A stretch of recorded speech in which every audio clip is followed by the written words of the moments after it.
waiting for the great kick-off. No sign of nerves here.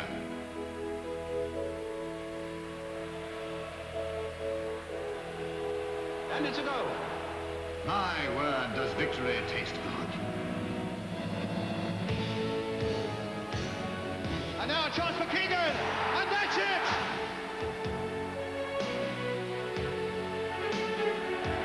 Going all the way, and what a magnificent goal!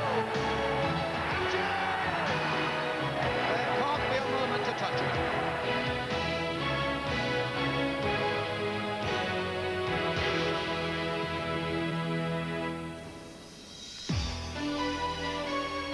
Last season, Wolverhampton Wanderers suffered the heartbreak of an FA Cup semi-final defeat, 1-0 to the Arsenal at Villa Park. Newcastle were soundly beaten in the final. Arsene Wenger's all-conquering Gunners completing an historic double. And they're not going to give it up lightly. 2-0 down at Preston in round 3, a 4-goal blitz guaranteed their 4th round place. Caballero maybe, Overmars maybe, it's 4! Wolves too boast a proud FA Cup record, 4-time winners but none since their black and white post-war heyday. Colin Lee is their latest manager, striving for modern-day success. Heading his crusade is Ireland's answer to Michael Owen, the Irish boy wonder Robbie Keane, whose goals at Bolton earned them another crack at the holders. Keane! It's him again! The amazing Robbie Keane! Molineux is packed to capacity for this Axis-sponsored FA Cup 4th round tie. Can First Division Wolves maximise home advantage and avenge last season's Cup exit against Arsenal? Hello, good afternoon and welcome to the big match for what promises to be a classic cup tie, played in front of a passionate and vociferous crowd. An exciting 90 minutes to look forward to here, but already today, one FA Cup tie has been completed. Fans elated, Liverpool's totally inconsolable. And don't forget, you'll be able to see the climax of the snooker. That comes later on after this game. Then at 5:45 we'll have live coverage of the 5th round draw from Wembley Stadium. The one to avoid, it seems, is 2nd Division Fulham. Kevin Keegan's team struck again yesterday, providing the shock of the round at Villa Park. Hayward to take. And towards Morgan, it's in! Simon Morgan, one of the Fulham originals, with less than 8 minutes played. It'll be Finnan or Hayward. It's Hayward, it's deflected, and it's 2!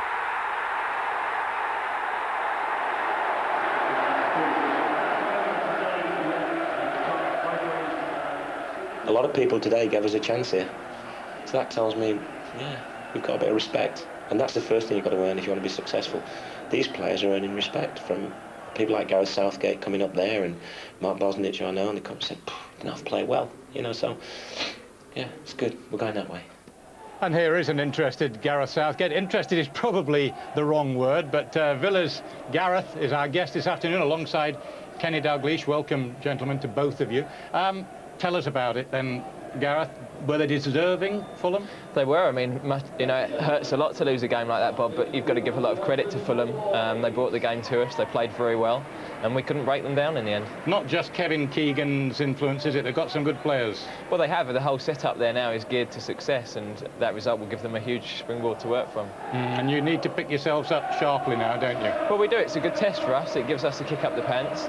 Maybe 1 or 2 people getting carried away with this, you know, little bit of success we've had this year, but we haven't won anything yet, and we've got to make sure we do that. Wolves Arsenal, Kenny, how do you see this going? Well, it went close last year in the semi-final, Wolves, when Arsenal won 1-0. And I think it's going to be a very tight game. I think, as I said, that Arsenal are very strong, very powerful. They got a fright the last round against Preston when they fell 2 behind, came back and played really well afterwards. I think really from today, I think if Wolves can stop Mark Overmars, I think they've got a good chance. And Robbie Keane, do you see him being the main problem for Arsenal? He's an excellent player, very good finisher.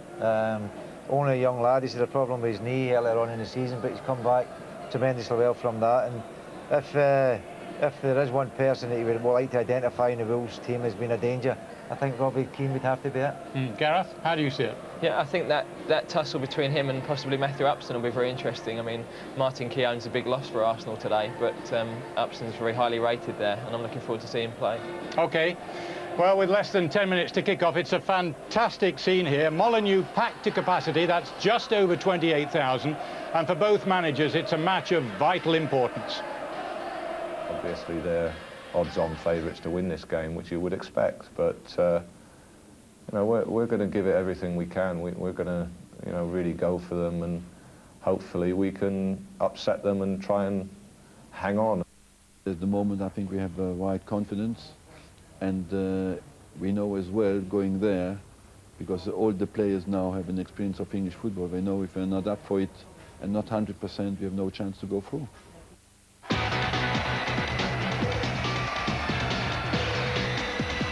Goal! Goal! Sunday afternoon, and I tell you, it is cold out here. And those fans aren't cold, though. I know that the Wolf is there. You reckon that's Mr. and Mrs. Kenny, don't you?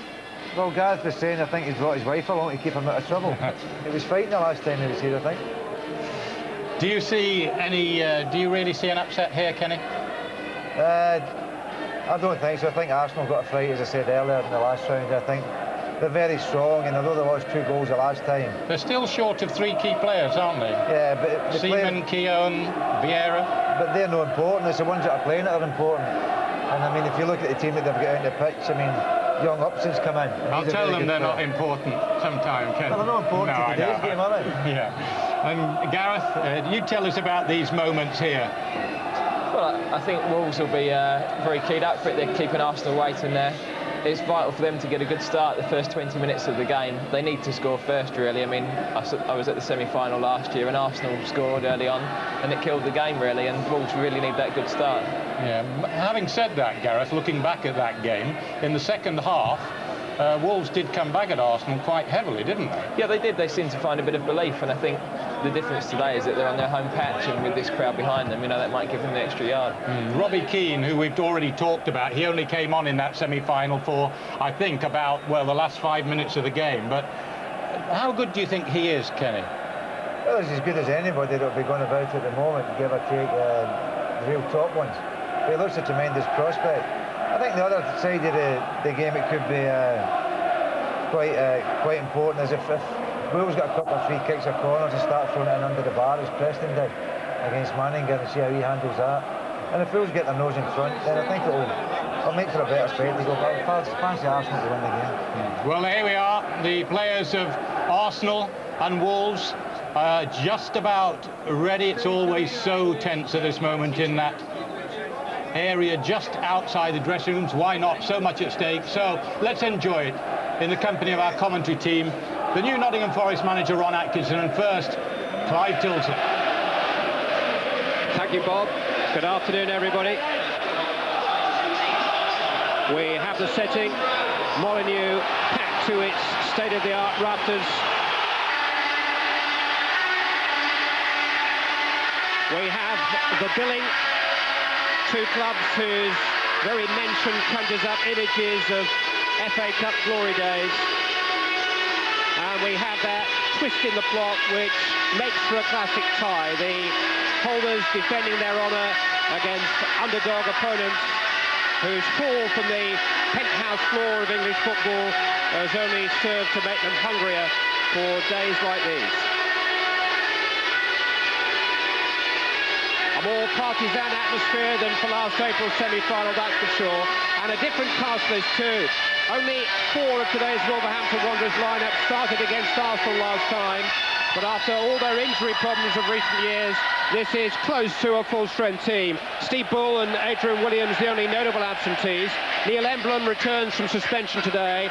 And Robbie Keane is partnered for only the 2nd time by the Norwegian World Cup player Havard Flo. Ron, how will they line up? Yeah, they'll play with 2 banks of 4, flat back 4 men in midfield, and as you say, Keane and Flo up front.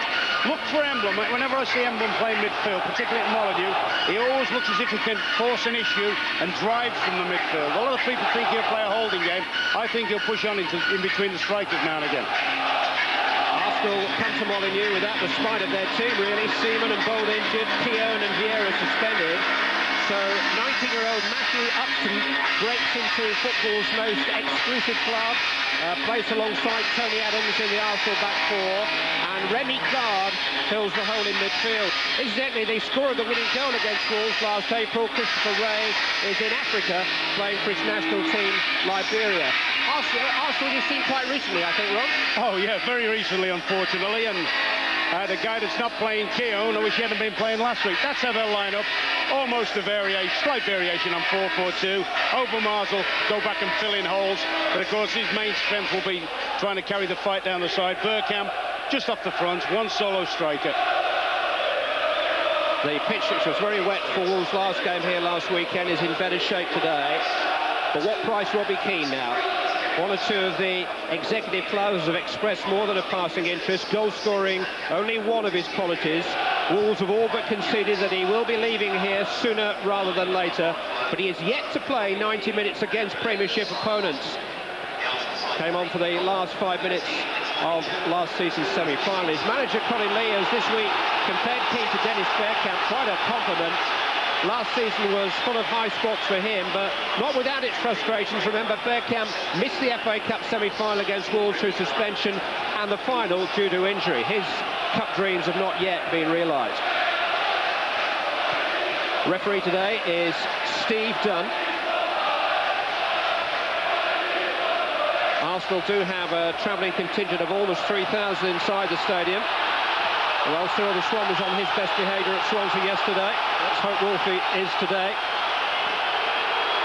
More than just a place in the last 16 at stake, really. The FA Cup's reputation on the line. The competition that never fails to surprise ran to form again for the most part yesterday.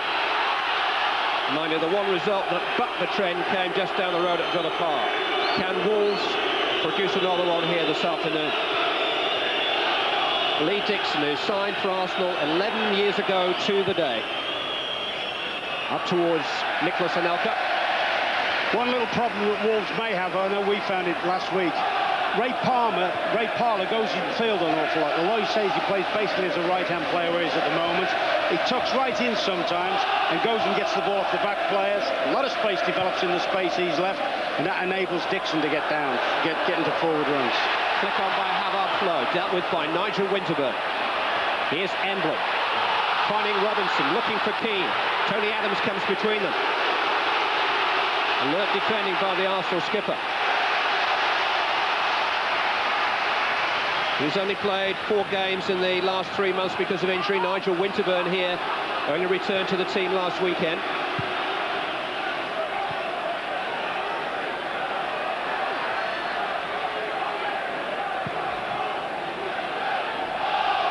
Flo third to the ball again. Cut out by young Matthew Upson. Now Remy Gard. Parlour making the run out towards the right-hand side. Keith Curl going out to meet him. Throw in his Arsenal's.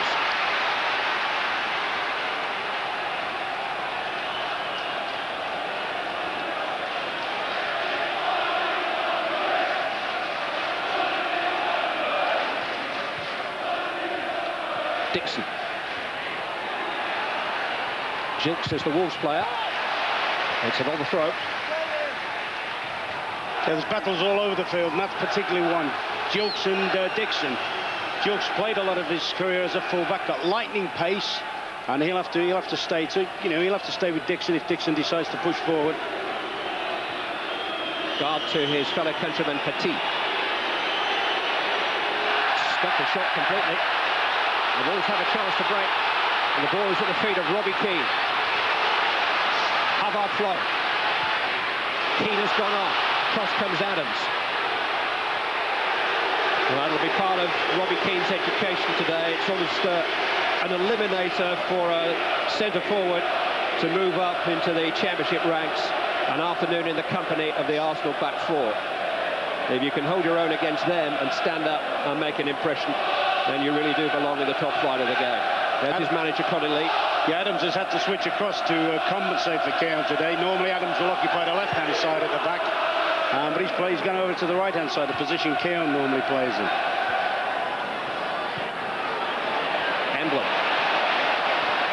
for Winterburn, though. Now Overmars. Bergkamp. Petit. It's a rather loose one from Emmanuel Petit, just behind Havard Flo.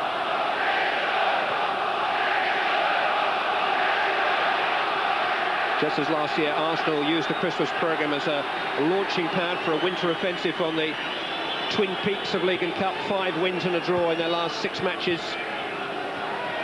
Not since the early 80s has a team retained the FA Cup. A team called Tottenham Hotspur.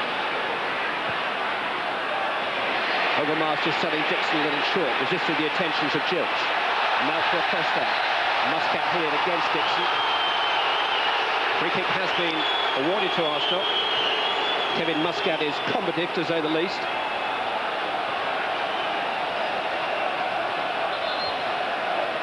Yeah, definitely budged in unnecessarily as well, because Anelka was going nowhere.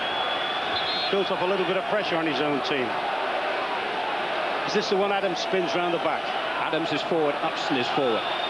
Petit in towards Tony Adams. Ron Atkinson read it, but thankfully for Wolverhampton Wanderers, so did Dean Richards.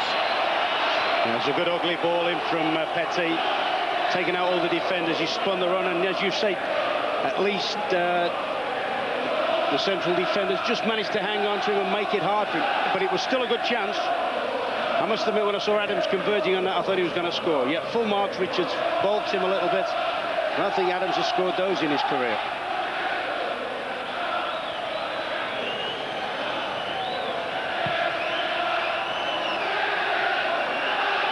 Flo. Made quite an imposing start up the front, the Norwegian. I think he should try and put himself against Upson as much as possible, because one of his strengths, Flo, is the fact he is in the air. Chesting the ball down there and feeding Emblem. Winterburn's clearance. Osborne, calmly done, lifted forward towards Keane. Upson was the man who was in the way. Overmars caught by Atkins. Good advantage played by Steve Dunn. Bergkamp has found Parler. Benny Hatton, right hand left. Looks for Overmars to his left, but Atkins managed to recover. Now Robinson. They get another chance. Richards. Emblem. Flo is in an offside position. Yeah, not a lot changes, does it? 4 good defenders, and Tony Adams is right hand when they're defending.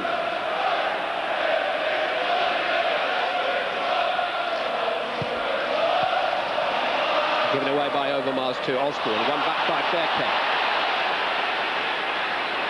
Richards got close to him, and Bergkamp had a bit of a swipe at Dean Richards there. Now, Dennis isn't all that placid, you know. He does have that short fuse. Well, it was evidence in the quarter-final replay at Upson Park last season when a stray elbow cost him his place against Wolves in the semi. Bergkamp, a more familiar pose, feeding Parler. Oh, there was a late flag there. It is offside, and Nelka tucked it away. No goal. Super finish, though. I wonder if he'd have been quite as calm. I wonder if he realised he was offside, because he took it very nonchalantly. He is just about offside. Not that much in it, that some linesmen may have let that go, but that's a good tidy tuck, isn't it? I wonder if it had been, if he hadn't been aware of the fact he was offside, whether he'd taken it quite so calmly. I think he'd struck the ball before the flag went up.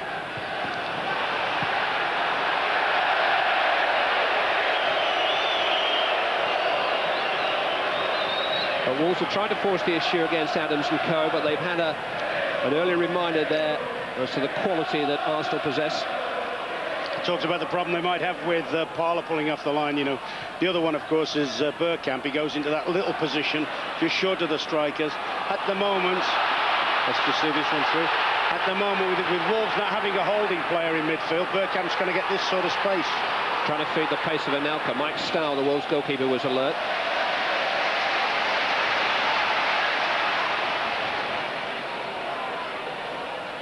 Curl. Flo just managed to keep that in. Did well. This is Muscat. Now Keane. Behind Osborne, and Anelka is first to the ball, and Petit has a chance to launch a counter. Bergkamp. Muscat is the defender.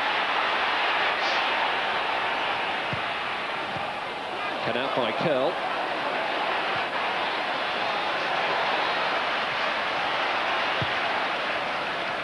Flo. Down to Emblem. Petit just managed to nick the ball away from him.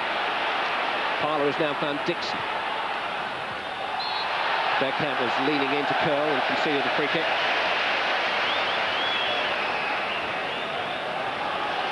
This is Michael Jilts. Run down a bit of a cul-de-sac by Guard and by Dixon. Wolves have won 3 and drawn 1 of their last 4 games. Their season has been another of snakes and ladders. There have been a few false dawns at Molineux since they last rubbed top division shoulders with the likes of Arsenal 15 years ago now. But the FA Cup has provided some recent reminders of the high life. 3 quarter-finals in that Villa Park semi in the last 5 seasons. Robinson. Turned away by Petit. Good control from Osborne under pressure. He was just caught by Gar, but he's managed to nick it in towards Robinson, who missed his kick, and both Flo and Keane were spared beyond the far post. Good pressure this time from Osborne. Trying to feed Keane. Adams in the way. Overmars. It's quite an open match.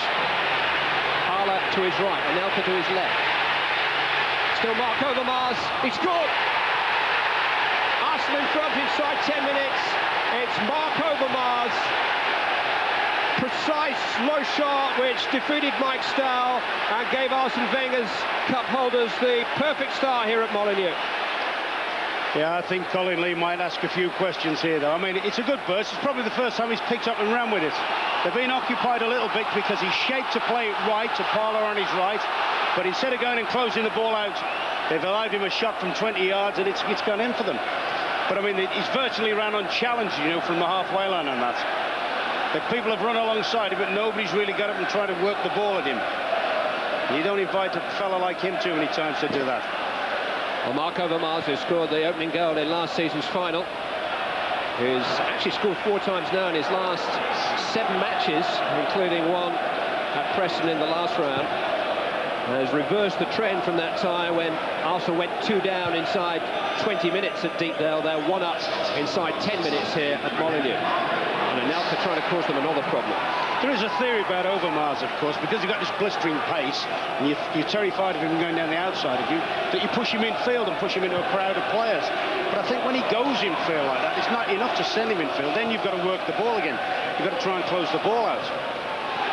He had a good January last year. I think his first half season with Arsenal was a little disappointing, but he got amongst the goals in January last year, and his season really took off from there. Anelka catching Curl up all the time, and Curl is no slouch. I think you'd find as well with the goal, you know, if we looked at it from a distance, the impact, if you like, or the effect that Parlour had without even getting a touch of the ball. He made a long run, which just did enough to take the cover off. It meant that the Wolves defenders had a distraction. They didn't know whether Overmars was just going to slide the ball slide the ball right for Parlour, and just that may just have freed him enough to get his shot in. Jilts trying to feed Flo, cut out by Upson. Well, when Arsenal took the lead in a similar stage of last season's semi-final at Villa Park, Wolves had no answer. Have they today? Emblem with the optimistic effort from range. A little bit of composure there, you know. He had Keane to his left. He might have just gone on with that, Neil Emblem, and played Keane in. Ran a long way with the ball, didn't he? Now let's see. I don't think there's anybody even contest the ball. Look at Parlour there. He's making the run. Defenders have got half an eye on him in case he slides it. He's now run that 70 yards, and you know, at some given time, a defender's got to step forward and try and make him hurry the ball a bit. Even if he forces him into an error, forces him to overrun it.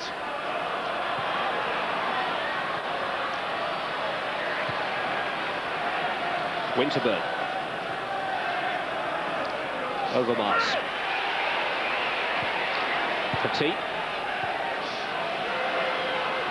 Cut out by Richards. Swooned forward by Adams. Well, there was an even earlier goal at Old Trafford in today's first FA Cup tie, and that was far from decisive. We'll be able to see the goals from Manchester United versus Liverpool a little later when we finish with Wolves and Arsenal. And Wolves certainly aren't finished here yet. This is Carl Robinson. Header away by Tony Adams. Mark Overmars, the scorer of the Arsenal goal. Played behind Dennis Bergkamp. Oh, and Muscat went sliding in and caught Bergkamp. And Kevin Muscat really does have a pretty dire disciplinary record again this season. Yeah, I think he's on sudden death now, Kevin Muscat. I think next time any sort of challenge that's a little bit out of order, he'll get done for. He was before the Football Association last season and one more booking again this season, and he'll be making a return trip to Lancaster Gate.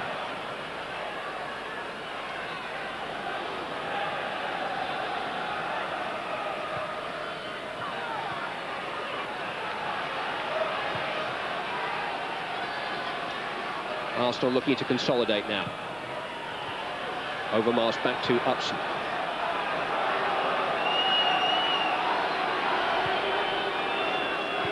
Adams to Winterberg. Anelka. Given away though. Emblen has found Keane. Now Gilks. Taking on Dixie for pace. Michael Gilks got in his cross. Oh, and he actually hit the crossbar. Manninger thought he had it covered, but the ball passed the hand of the young Arsenal goalkeeper and struck the face of his crossbar from Michael Gilks. But I think that's something Gilks was always able to do, particularly as a youngster. I think he's got to do it even more today, and that's to face up Dixon and Trump. Here's Petit looking for Anelka. Stowell, though, is outside of his penalty area. The flag is up. Yeah, I think Gilks has got to try and do more of that, Clive. Try and engage Dixon, make Dixon defend. Look at this, the ball in it, as you say, it's completely deceived Manninger. And on another day, when your day's in, that could have just dropped to one of your strikers. Encouragement for Wolverhampton Wanderers. A goal down inside 10 minutes to Mark Overmars here at Molineux. It should, as I say, be some encouragement to Michael Gilks. He knows now that he's got the pace to take Dixon on. As the chairman, president of Wolverhampton Wanderers in the middle of your shot, Sir Jack Hayward, who took over from his son early last season. Keane, his most prized asset. Osborne thought about his shot. Instead fed Atkins. Rolled back into Keane offside.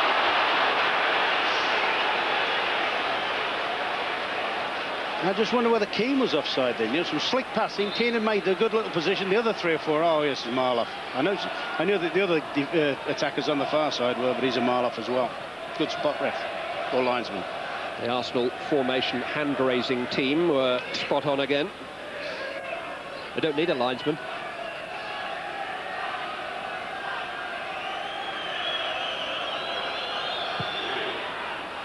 And flag is up at the other end now.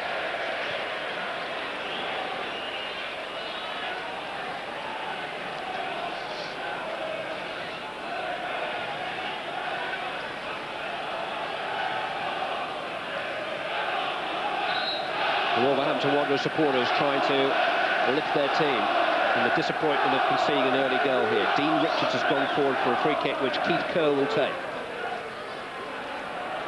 Came off the head of Petit, dealt with by Adams. Winterburn still has some work to do, has found only Robinson. Now Keane.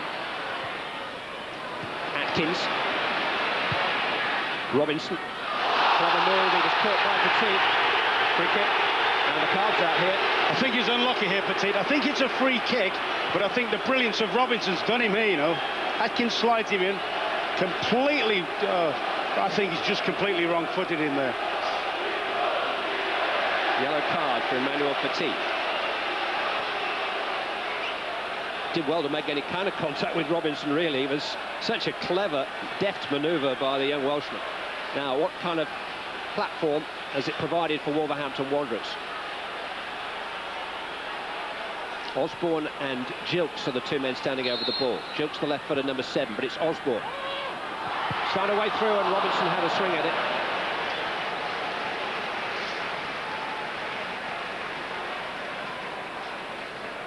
Yeah, it's an awkward one for him to deal. He just gets the little nick and comes over the top of the defence. Incidentally, you see the defence up again in the line as soon as the ball's done and try to catch people offside.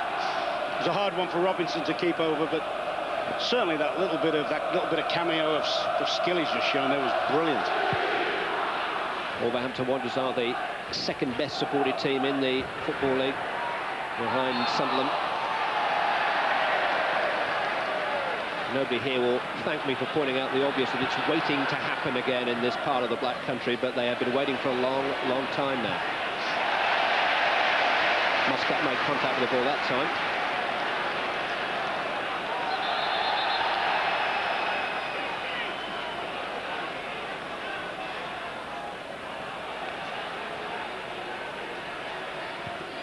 Bergkamp trying to thread it through towards Anelka, cleared by Robinson, up towards Flo.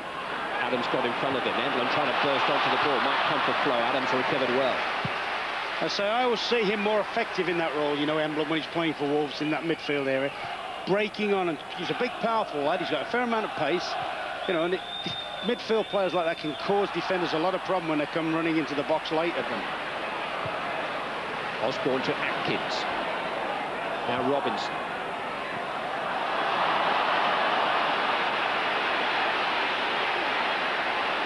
Upson for Arsenal. Good in possession, young Matthew Upson too. Very cultured young left-footed defender.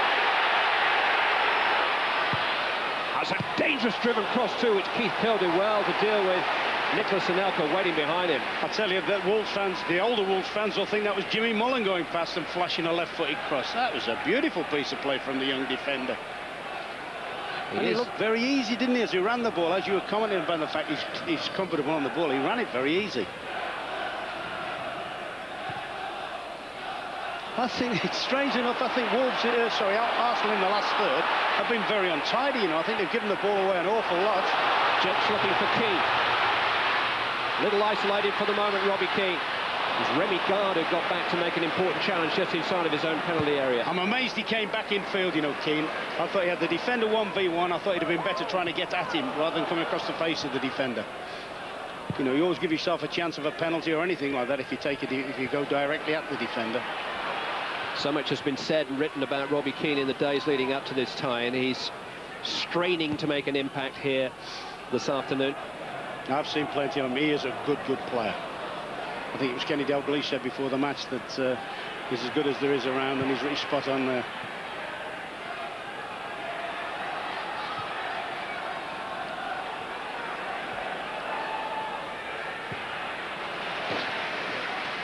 Mark Overmars, the goal scorer, winning a throw-in for Arsenal.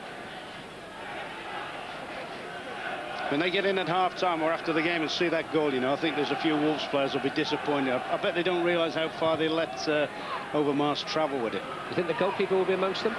There was a suggestion that it went in slowly, but it went in right in the corner. Oh, tell you what, talking of goalkeepers.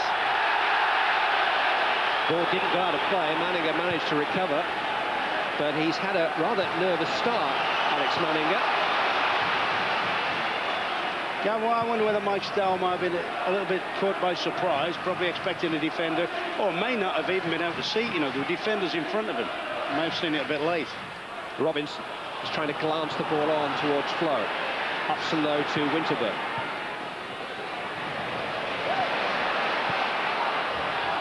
But the goalkeeper, who's looked rather hesitant here, is the one who has the clean sheet at the moment. But Wolves will take some encouragement from those couple of difficult moments that Alex Manninger has survived. Overmars towards Petit. Across comes Dean Richards. He was as highly prized as Robbie Keane a couple of years ago. It's been a couple of injury-plagued years for Dean Richards, but he's not 25 until June. He still has a lot of his career ahead of him.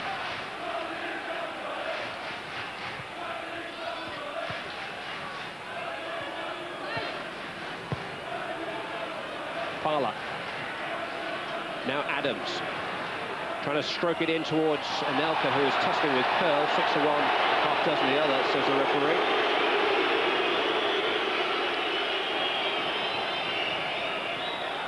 It's pretty streetwise, Keith Curl.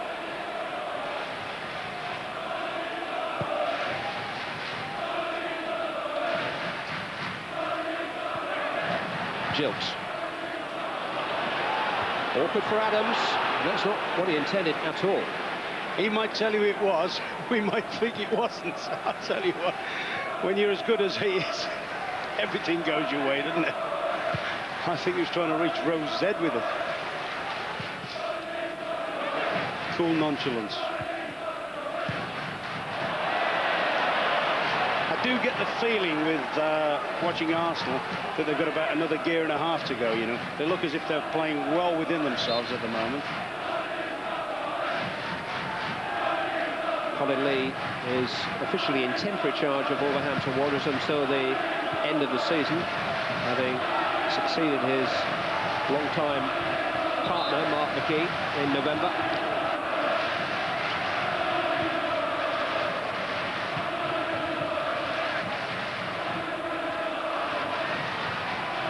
Bergkamp in towards Winterburn.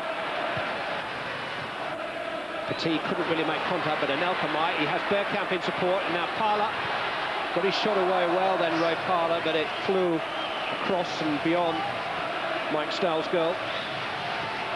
Just feel if Anelka would have been a little bit lively there, he could have set up a good chance here. He looked a little bit leaden-footed there, and it's hard for Parler to get it out of his feet, and just a little toe punt at the end. Certainly we have the atmosphere that we anticipated inside Molineux. The Wolverhampton Wanderers fans haven't lost heart. But Arsenal lead through a 10th-minute goal from Mark Overmars. This is Neil Emblem trying to burst beyond Remy Gard, who did well. Dixon to Parler. Bergkamp. Lucky to get away with that. It's come for Petit. Overmars goes on. Cut out by Mark Atkins.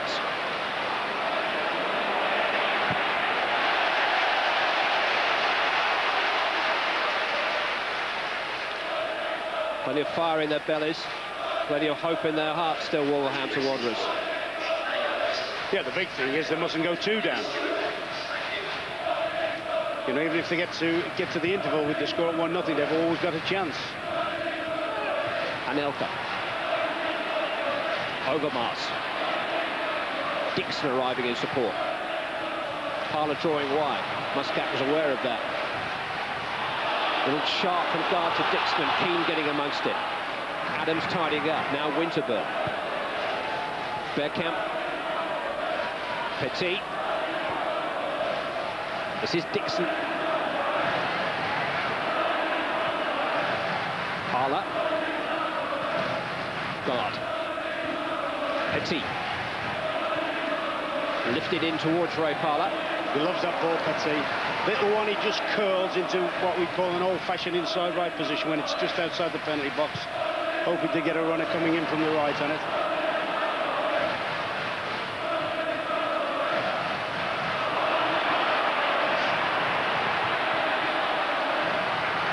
Dixon.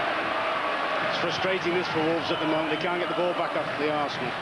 You know, in a cup tie, if you're the underdogs, you like to be carrying the fight, setting the tempo, but at the moment Arsenal are just happy. They're one up. You know how famous Arsenal are when they're one up, and they're keeping and just retaining the ball. Very difficult for Wolves at the moment to get any momentum going. Your Nottingham Forest team were behind for about an hour last weekend against them, just 1-0. Yeah, I mean, we chased them. We were in the second half, to be fair. We may have got something out of it, but what you can't do, it's very hard. It's very hard to go and chase the ball when they've got good possession and players over. Wolves do have a free kick here. Yeah, they could do with more of this. They could do with this sort of thing to build up pressure. You know, 3 or 4 more corners before the interval would be handy. Richards and Emblem have joined Flo on the edge of the penalty area. Keith Curl takes towards Havard Flo, a little too long for him. Petit stood his ground and won the throw-in. Actually hit the ball against Flo's face. He played actually wide on the right-hand side for Norway in the World Cup finals. He was a regular in all of their games, but he is a centre-forward by trade, as indeed are his 2 fellow international cousins, Torre Andre Flo now Chelsea, and Jostein Flo, who had a spell in English football with Sheffield United. Quite a family.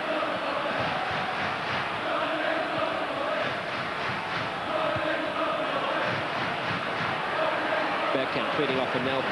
Osborne did well to get to him. This is Richards. Looking for Keane.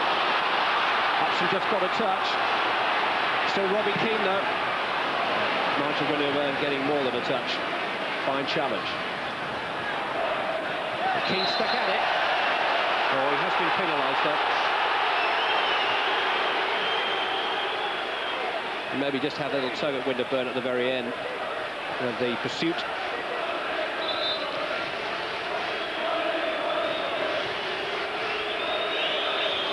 Felt his collar.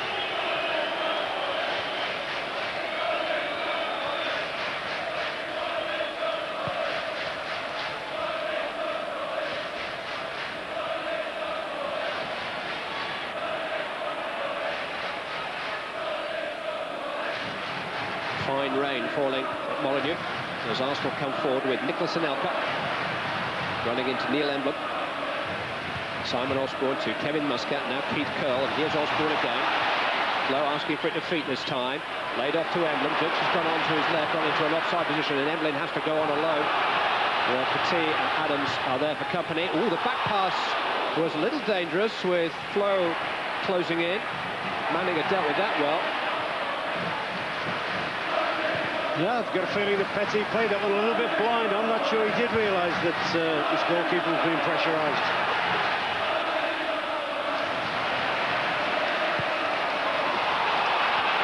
There's little glimpses of daylight for Wolves in this first half, no more than that.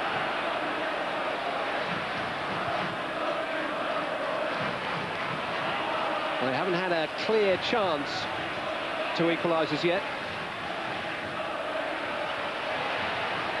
But Arsenal haven't looked altogether secure. Remy Gard. I think what they've done exceptionally well, Arsenal, very, very well anyway. They've kept Wolves away from the goal. Wolves have had some good one or two moments, particularly the thing when Jilks got through. Flo trying to put Upson under pressure. It's come to Keane. Robinson. Got away from Winterburn. Carl Robinson. In towards Flo, and a really good interception by Gard. Michael Jilks.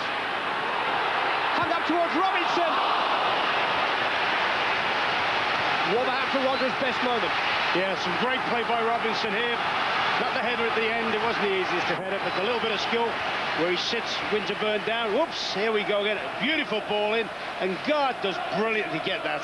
Gard, maybe Dixon might have got a second one. And look at Gard again, first man out and prevents us a clear precision chip. And Robinson just spoons it over, but that's encouraging. The best moments Wolves have had have been a break off each flank. That one and the one Jilks made when he hit the bar. Muscat forward. And that'll encourage Robinson a little bit, because I think that's the first time he's really had a go at Winterburn. Dixon put under pressure by Jilks. Richards getting in front of Bergkamp. Robinson getting to Winterburn again. Petit has to help out.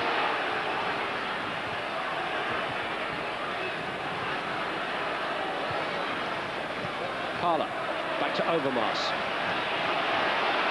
Rode the challenge from Osborne.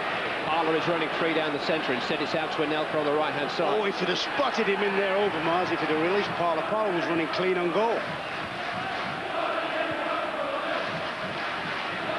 Parler. Bergkamp.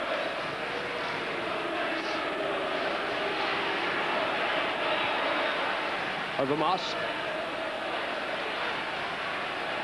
Allowed to turn and face Dean Richards. Now Bergkamp. In towards Anelka, cleared by Kerr. Chance for Robinson to set up a break. Flo wanted it short and clean. Well, so did Keane. I'm a bit surprised you're Robinson, who's a fairly intelligent player. A bit surprised he threw that one away so aimlessly.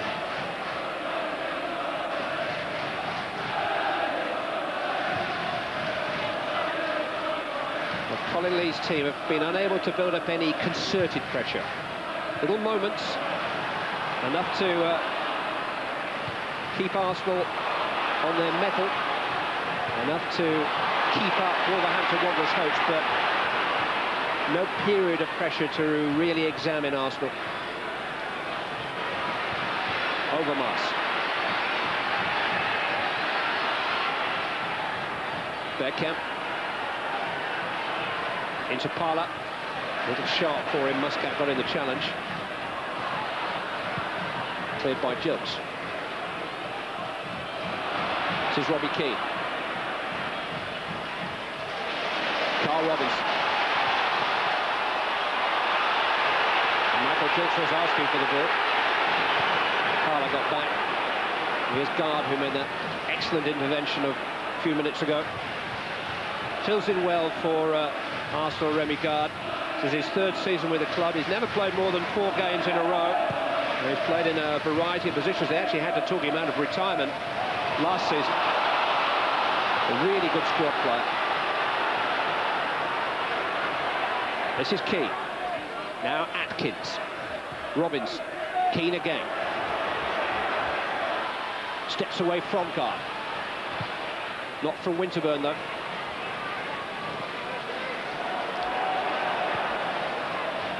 Osborne. Atkins. Keane. Now Osborne. Robbie Keane again. Cut out by Remy Gard again. Yeah, slack ball, wasn't it? Good little bit of setting up play, but a slack ball by Robbie Keane.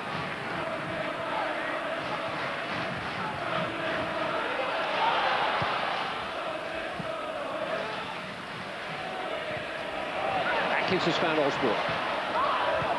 Keane. Away from Winterburn, but not from Petit. Hobson wasn't aware that Flo was there.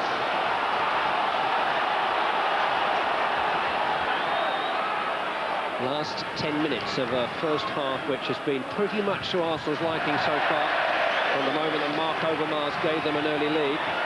Yeah, well, they've been very professional. As I say, they haven't really attacked Wolves' goal that much. They've been very professional at the moment. They've stopped Wolves building up pressure on them, which, if you're the underdog, you really want to be doing. Get your crowd lifted, get a feel of it. You can spring a surprise.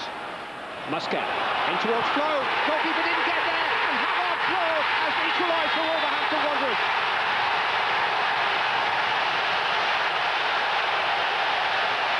It's the Norwegian's first goal for the club in only his second game for the club. Cunningly's team are level, and Arsene Wenger knows that Alex Manninger will have to take a share of the blame. Oh yeah, I mean, that's a good deep cross. He takes up a good position. He's done this once or twice, Flo. Pull on the keeper, pull on the centre-back shoulders. Manninger's got into no man's land. If you're coming that far, goalie, you've got to make it yours. But Upson in the first place is ball watching a little bit. But full marks, brave header. He's headed it from a distance. And that's a good deep ball in. Actually clipped the post on its way in by the head of Havard Flo. But Manninger knows that if a goalkeeper comes, a goalkeeper has got to get, and he didn't. Flo quite literally beat him to the punch, and Wolves the level. And the volume level inside Molineux has been considerably pumped up by that goal from Havard Flo. He scored a headed goal against Scotland during the World Cup finals, you may recall, right at the start of the second half of their match in Bordeaux. But after a rather rusty debut last weekend against Watford, he has made a quick impression on the Wolverhampton Wanderers supporters with the equalising goal here against Arsenal in this fourth round tie.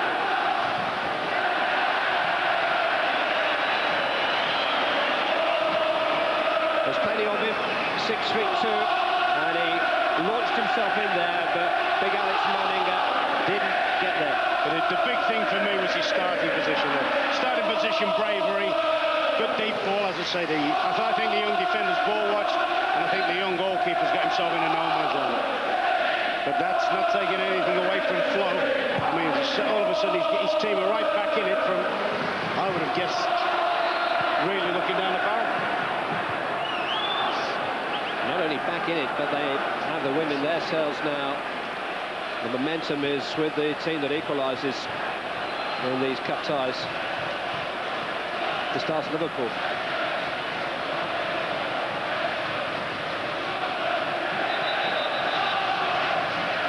Free kick has to be taken a good 10 yards further back. It was Mark Overmars who gave Arsenal the lead, but the Dutchman's effort cancelled out by Norwegian. Two members of the World Cup finals cast now earning their living here in England. What a pass that is towards Parler.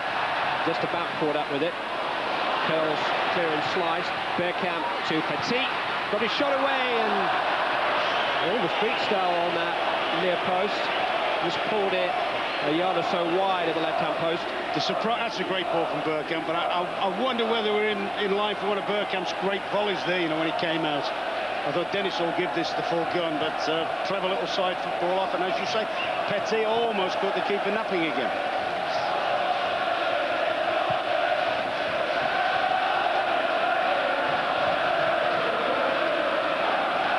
Parler against Muscat. But I'll be interested now to see whether whether Arsenal can lift their game themselves. So I got the feeling that they were playing a little bit in cruise control.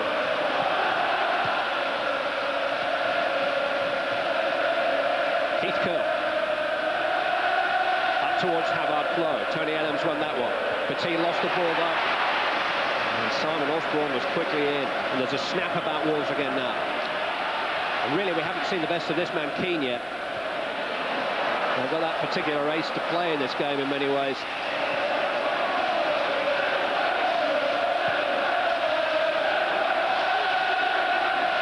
Here is Robbie Keane, just beaten to it by Remy Gard. Nigel Winterburn away.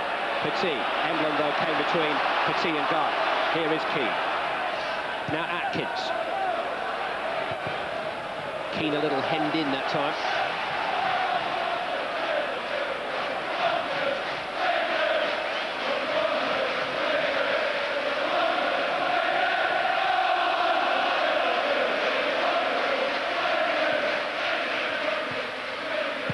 Atkins. Petit in the way, came off guard. Wolves will take the throw. Last 5 minutes of the first half.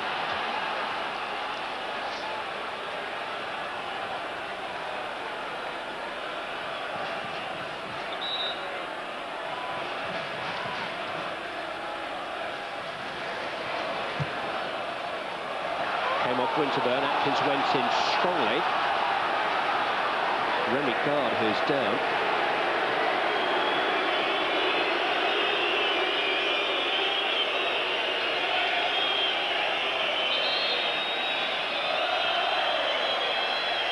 Some concern here for the Arsenal bench. Atkins certainly caught guard. Gary Lewin providing the treatment. Arsene Wenger looking concerned on the Arsenal bench. That's where you use this, isn't it, Ron? Sometimes. Has been known.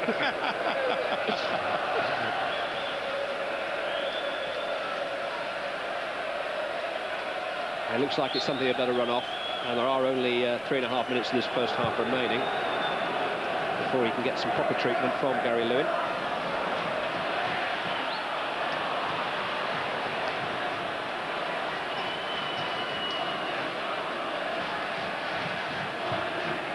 Adams towards Parler. I wonder whether Arsene Wenger wonder whether he's had enough out of Bergkamp and Elka, and even allowing for the goal, Overmars.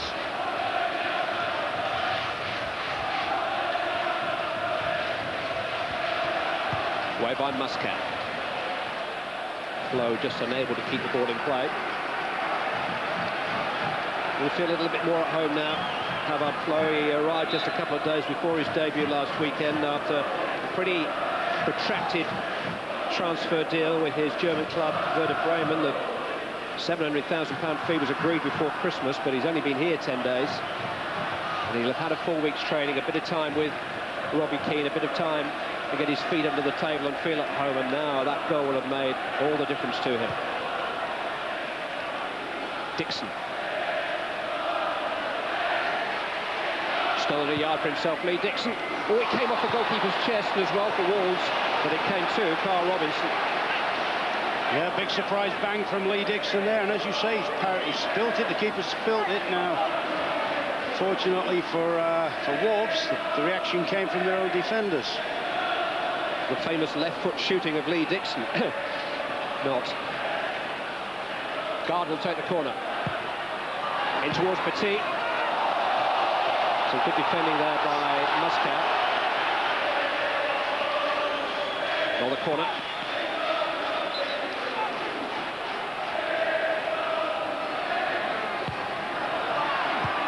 Headed away by Dean Richards. Simon Osborne. Now Robbie Keane.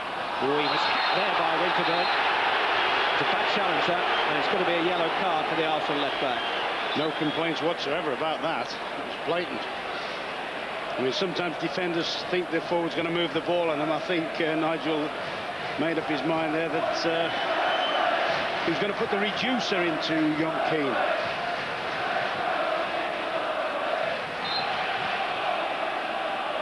Caught his standing foot and caught it painfully. Good header by Upson. Robinson, though, to Keane. He's come up with a throw-in from that tight corner. But he's come up with a corner kick from that tight corner, has he? What a time this would be if they could just put one under the bar here and get a crowd scene around it. The Richards, Emblems, Curl, people like that. Flo. Last minute of the first half. Turned in by Gilks. Towards the head of Flo, who won it again under pressure from Adams, but because of Adams' pressure couldn't direct it. Tony Adams felt that Havard Flo caught him in the face there with his elbow. I think that's brilliant, me seeing a defender, particularly one like Tony Adams, complaining about some physical treatment from a centre forward. Needs protection, Tony Adams, from referees.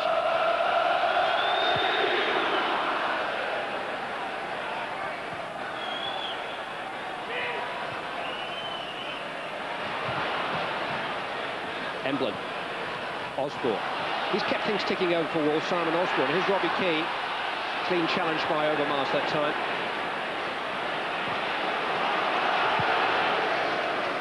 Manninga got everything behind that. Richards header forward.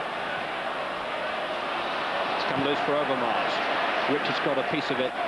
Curls header away as far as Ray Parlour. Lee Dixon.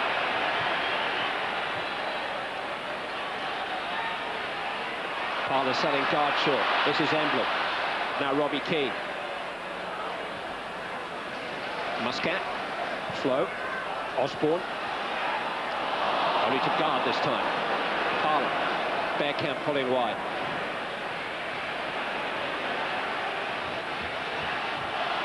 Gilks did really well there. Bergkamp daunted on the ball. I think they've been very, very sloppy in the attacking third, Arsenal. Give the ball around several times and haven't appeared to play with a great sense of urgency there. Atkins. It's knocked into the corner for Robinson to chase. Upson had a 5-yard start on it.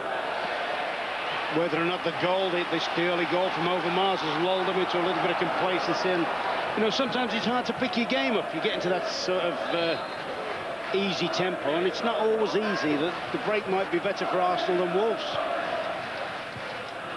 Robinson. Coached in towards Keane. Lovely control, Robbie Keane! Well, he did the first part of that exquisitely. The second part was a little bit more difficult, and he just couldn't quite execute the volley.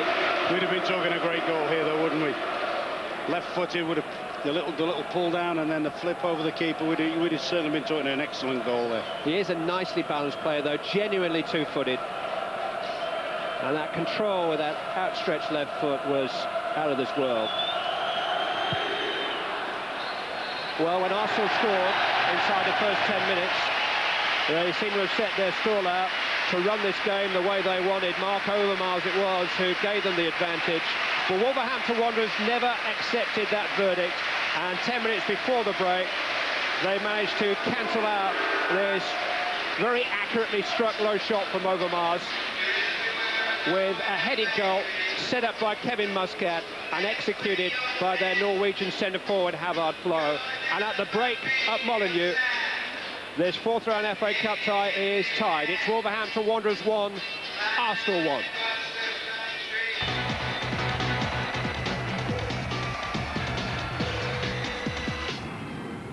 Welcome back to Molineux Stadium that's bursting with excitement here. It's Wolves 1, Arsenal 1 in this AXA-sponsored FA Cup fourth-round tie. Kenny Dalglish and Gareth Southgate with us. Smashing tie now, Kenny, isn't it? Yeah, there's been a few mistakes, but makes it a wee bit exciting. And Wolves have done very well. Arsenal got a good start. They seemed to be in reasonable control, didn't they, for a while? I think they got the goal and they seemed to relax a little bit. And give all credit to Wolves, they're stuck at their task and they got themselves back in level. It wasn't very good defending, Gareth, was it, for this goal by Mark Overmars? I didn't realise he picked it up in his own half. Yeah, it was only when I saw it again that you realised how far he's run with it. You look into... we said before the game, and Kenny said before the game, he was the man that Arsenal had to stop, and Wolves had to stop. And as soon as he picked it up, we were saying, well, here we go. But you look at it here and you think, well, someone's got to come, and even if they don't get the tackle in, make him make a mistake or make him push it too far, and someone else can clear it up. But he's run a hell of a long way without a challenge. Neat finish, Kenny, isn't it? That's a great finish, but Keith Carroll's got a lot of pace, and he's backed off him. I think young boy Carl Robinson's trying to get in front of him at the start of the run. He's turned him and get running at the defence, but I can't understand why Keith Carroll wants to go that far back. Simple goalkeeping mistake for the equaliser? He is a mistake, but I think it's a good ball in for Kevin Muscat. It's beat the Upson, and I think the goalkeeper realised he's beaten Upson, and maybe he's trying to rescue the situation. But certainly, he's come out and he's trying to punch it for his shoulder. It looks to me a little bit, Gareth, as if Upson's actually stopped, as if he's got a call from Manninger. Yeah, I mean, I think without doubt he's not made an attempt to jump there, so he must have had a shout from behind. But it's the old story, if you come as a keeper, you've got to make it. And no doubt you'll be having a word with him about that in the morning, Bob. Well, Monday at least. Should we make it Monday? Or Tuesday? It is tomorrow. Yeah, well, we play it till we're Sunday, it's OK. Wolves deserve it in a way, because they came close. There were a couple of other occasions. Yeah. Well, this is a cross from Jilks in the left wing here, and I think you could be working crosses on Monday morning as well, Bob. I mean, it's difficult. That's just a cross, isn't it? Yeah, it's not a shot. I don't think his vision's that good that he's going to try and score for there. But I think the goalkeeper could have been moving his feet a wee bit quicker here.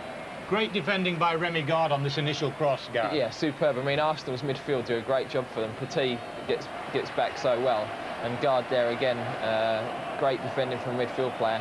And that ball was just in the air too long for Robinson to be able to keep the header down, really. But I was impressed with Wolves the way they came back into it. I mean, when I saw them last year, they didn't really have a go at Arsenal in the first half, but in spite of the fact they went behind, they kept at it well. What's the outcome here? Can Wolves win this game? Well, they can certainly win it, but I think with the pace and Elka and Overmars up front, Bergkamp's no started to play yet, really. And you always think they're always threatening, aren't they? Even if they're doing nothing, you always think that they're going to do something. And I would think that Bergkamp's got to come into the game at some stage, and you think that might be the threat for Wolves. But it's not beyond them. OK, well, a place in the fifth round is the prize for today's winners. On Wednesday evening, however, a Wembley final beckons as the Worthington Cup reaches the semi-final stage.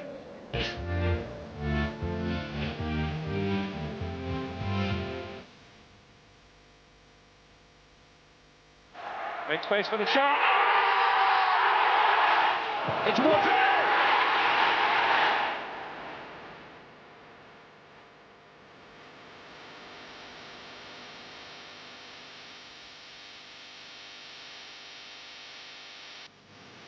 Tottenham Hotspur on their way to the semi-finals. They've done it again.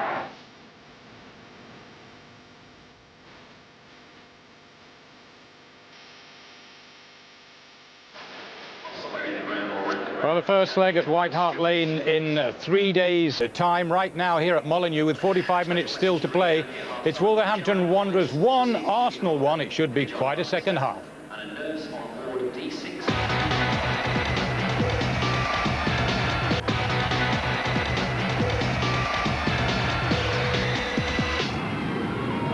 Wolverhampton Wanderers 1, Arsenal, the cup holders 1. Let's hear now from the Wolves assistant manager, John Ward. He's with Gary Newbon. John, what were you concentrating on at half-time? Well, we need to stay with the game. The first 20 minutes of the first half there, the pace of the Arsenal side took us by surprise. I mean, it's a lot quicker than we're used to at Division 1 level, but we've stayed with it, and it's really important that the first 20 minutes of this half that we stay very well organised to try and keep with the game again. From Arsenal's point of view, it's probably good time to come to half-time, but you didn't really want to stop that, did you? No, when you pull a goal back at that particular time, perhaps we want another 10 minutes to see if we could get anything out of them. But as I say, we've got to now be aware of that they got time to regroup. And I say we've got to make sure our organisation's absolutely spot on, otherwise they'll pass us off the pitch. Now, Arsenal will complain at their goalkeeper, surely, for coming out, but Flo was very brave, John. Yeah, that's why we signed him. I mean, I hadn't seen him, but Colin Lee had seen him play, and he knew that he was very good in the air, and you don't get anything if you don't go in for it. I mean, what we have found in the week that we've had him working with us, he's a very brave boy. He's took a little bit of a knock himself, but I'm pretty sure he'll be out there going again. So how do you see the second half now? Well, like I say, we've got to make sure that we keep the tempo if we can, and make sure we look after the ball a little bit better. We've worked so hard to try and get it back off them that sometimes we rush ourselves and lose possession of the ball. So we need to keep organised, and we try and need to keep our possession a little bit tighter if we can. And there's always the threat, of course, that Arsenal are going to step up a gear. Oh, well, yeah, I mean, we're enjoying every minute of it. I mean, on the bench, I'm so thrilled, really, seeing the pace of these types of players, these world-class players. But it's a real good experience for our boys, and hopefully we can stay with it. Thank you very much indeed, John. Let's return now to our commentary team. Here's Clive. Thanks. Thank you, Gary. John Ward has been involved in an FA Cup final. He was Graham Taylor's assistant with Watford back in 1984 against Everton, and came here on a temporary basis at the start of last month, having left Bristol City in October following the arrival of Benny Lennartson. John Ward is still hoping to get back into the game with a #1 job soon. Colin Lee's position has not yet been confirmed with Wolverhampton Wanderers for next season, but a good result here this afternoon wouldn't do his CV any harm. The club have no fewer than 15 players out of contract at the end of the season, and of course those players are already in a position where they can start to negotiate with potential future employers. But the medium term is the last thing on their minds at the moment. It's here and now. Wolverhampton Wanderers have the opportunity to muscle in on Fulham's FA Cup headlines. There were 5 ties between Premiership and First Division teams yesterday, and the big boys won all 5. Even the top 2 in the Football League, Sunderland and Bradford, were beaten. But by the law of FA Cup averages, you would think that somebody else should be able to make an impression. And maybe the laws of the FA Cup are slowly changing. It's up to Wolves to challenge that. It'll be an interesting barometer this second half of the difference between the top flight and those striving to get there. Tony Adams up towards Nicholas Anelka, who's a rather muted force in the first period.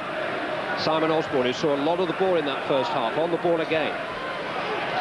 Gilks, Keane down the touchline. Arsenal throw.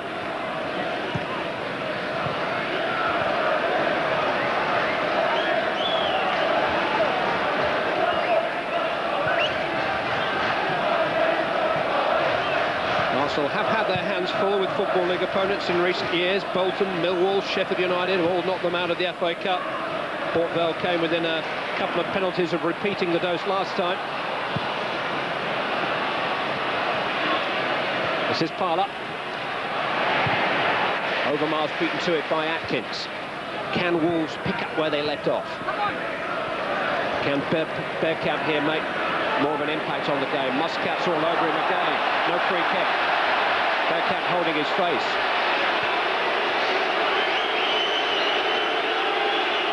Still down. That Muscat's no respecter of reputations, is he? He is, like you say, a competitive type player. Millions of bookings, it seems, in the course of a season, and he's obviously had a little bit of contact there with Dennis. There was a grapple going on. Oh, forearm in the face of Bergkamp. Muscat's lucky. I wonder, I know it sounds strange, I wonder whether that was accidental or, you know. I mean, there's always a reaction, but when players are grappling like those with it, arms can be flying anywhere. I'm not so sure that that was a deliberate whack, you know. If it was, he did it very, very cleverly. He has had the finger pointed at him a couple of times in the last year or so. It was a tackle on Matty Holmes in the FA Cup at this stage last season, which put him out of action for a long time, and Craig Bellamy, the young Norwich City player, had an altercation with Muscat just last month. was certainly a vigorous challenge. The one on Bellamy was, but that one, they were both having a little grapple there, both Bergkamp and Ann. You like to give the lad the benefit of the doubt when he swung round Muscat. I'm not sure that Bergkamp. No, I'm not sure. I'm not sure Dennis would. Just count his molars and incisors at the moment. Sometimes to win the FA Cup, you have to give blood, don't you? He's tried his little trick again there, Robinson, but Petty wasn't behind him that time.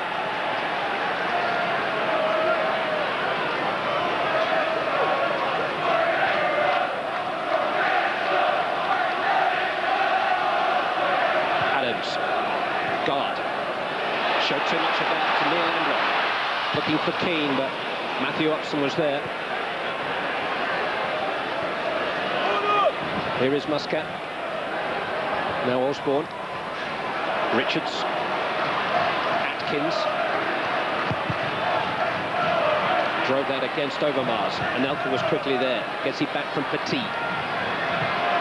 Overmars. Drifting infield again. Guard. Through towards Parler. Keith Curl across. Managed to dig the ball out. Muscat trying to tidy up. Only for Guard though. Now Dixon. Gibbs and Dixon have never been far apart this afternoon. Bergkamp is back with us.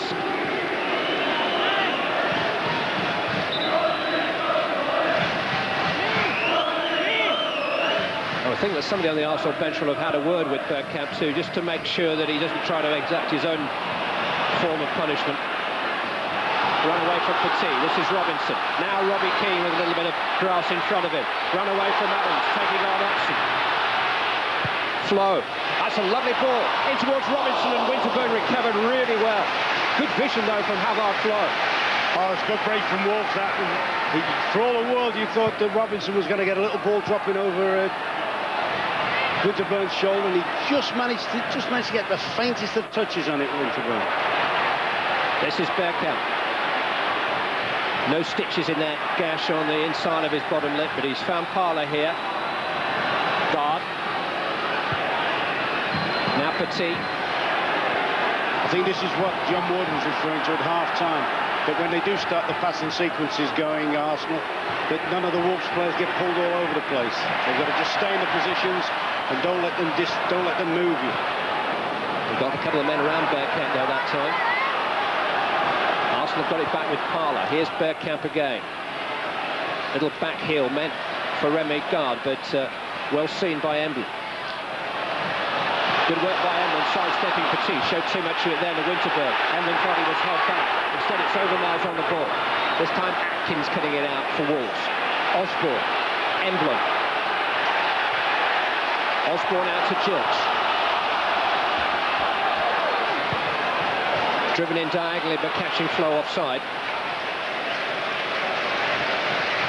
That's a particularly good ball, you know. I mean, the goal might have been a little bit of that hitting the ball. If Wolves hit the ball from left to right, they automatically miss Tony Adams out, who's the biggest header. You know, he's their best header. If they can keep, if you like, eliminating him on the crosses, it gives them an even money chance of getting something like they do with Flo there for the goal.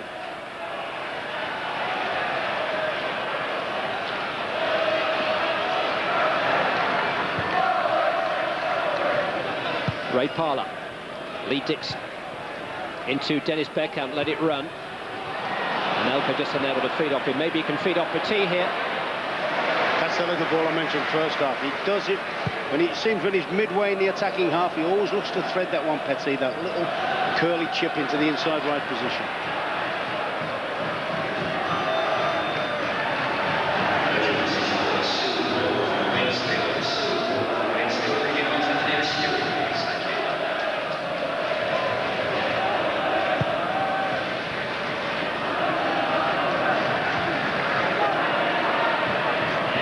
Down to Bergkamp. Parler with some space now to his right. Pass just a little too strong, but it was a well-struck cross shot from Ray Parler, which Mike Stell held on to at the second attempt.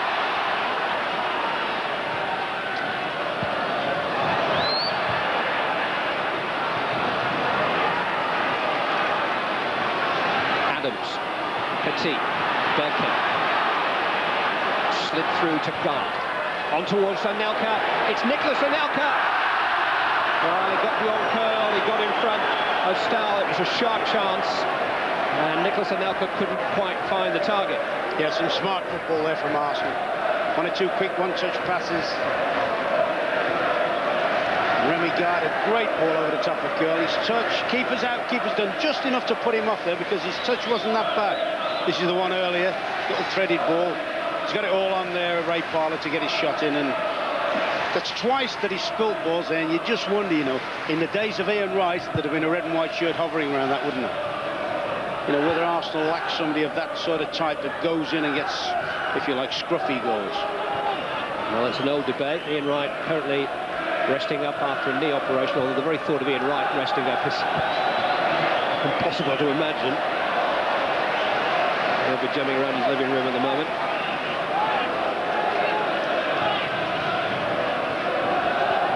Here's Parlour. Bergkamp. His run was blocked by Muscat, but Bergkamp's return pass was too strong. Mike Stahl missed out on the semi-final last season. Hans Sagers, you may recall, was Wolverhampton Wanderers goalkeeper for both the semi and the quarter when he made a crucial penalty save from Jimmy Hasselbank. Robbie Keane, cross came Winterburn crucially. Second glimpse of goal really for Keane.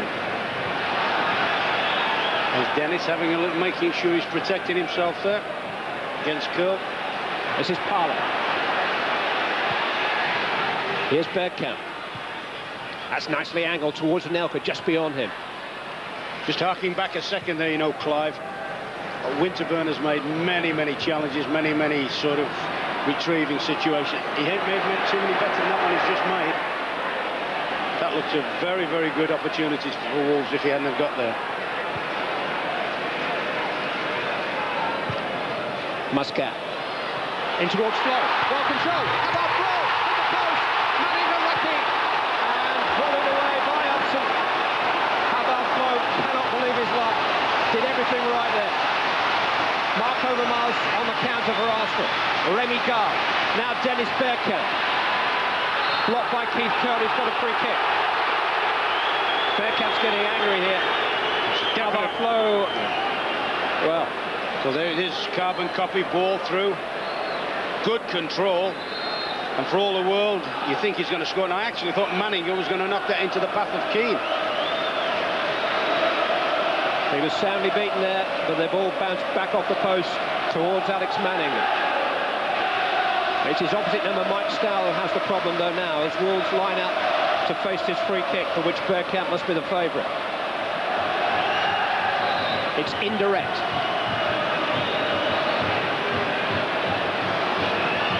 Overmars, Gard, Bergkamp. Stahl got everything behind it. Yeah, a little bit in keeping with the way Dennis has played today, wasn't it? Ineffective. But, you know, if you went back to that opportunity before he rolls, he tries to curl it around the outside of the wall. No problem for Stahl that time. If you went back to that movement, you know, when Flo has just hit the post, have a look at the situation when the ball's played into him. There's two over, you know. Offside here. There's actually another Wolves player over. Even if Flo had missed the original ball, it would have been a great position for Wolves. And I just wonder where Arsenal's defence had gone to them. Somebody slept. They've just been a bit loose today, Arsenal, in all areas of the field. I actually think defensively it's got a lot to do with Tony Adams switching from the left to the right. Well, Matthew Upson is naturally left-footed, so yeah. Oh, they would have to do sense. it. And I know Tony Adams has played a lot of times, and he's naturally a right footer. But sometimes defenders playing at the back in the centre are happier with it playing on the, on their opposite foot, if you like.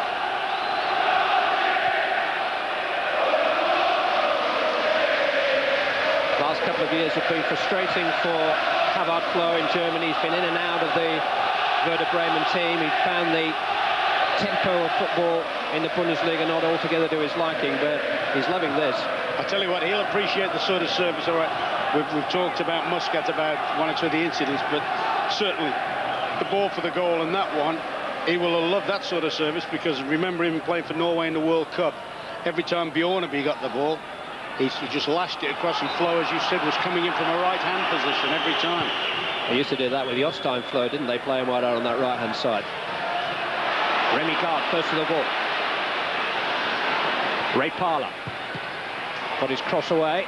Gets a second chance. It's Lee Dixon, well struck. And Mike Starr reacted well, and so did Dean Richards. Yeah, good shot from Dixon. Good. You know, he's got down. It's that little one that's gone loose into the pack again, though. Shoots across his body. Right place. That's the rebound. Here he comes. Dixon keeps it down well. Just kind of no red and white shirt to button onto the end of it. Winterburn's cross. Nobody in the centre. The run for Parlour. Here's Dixon again. He might fancy another pot. Petit. Winterburn. Osborne did well. I think what they appear to be doing, Wolves, you know, when they lose it, when they fall back into their defensive shells, they want to make sure that there's a bit going off now with Curl and Dixon. I think they're kissed and made up. And they're always making sure that they've got a fair number of bodies in the middle of the goal, because I think they can then afford to say to Arsenal, go on, throw the ball into the box and we'll do you in the air. We'll be better than you in the air. Over 2 years since Lee Dixon scored. It's 8 years since he scored in this competition, but you wouldn't know it on today's evidence. He's shots away with right and left foot. Funny old thing is that's something you automatically assume he gets 4 or 5 goals a season, don't you, Dixon? Well, he used to score 10 penalties once upon a time, but lost that honour. Osborne. Straight to Parlour. Breakdown of communication in the Wolves midfield. Parlour trying to run all the way. It was Muscat who came across and did well. Gilks. Keane flicking it on. Upson responding.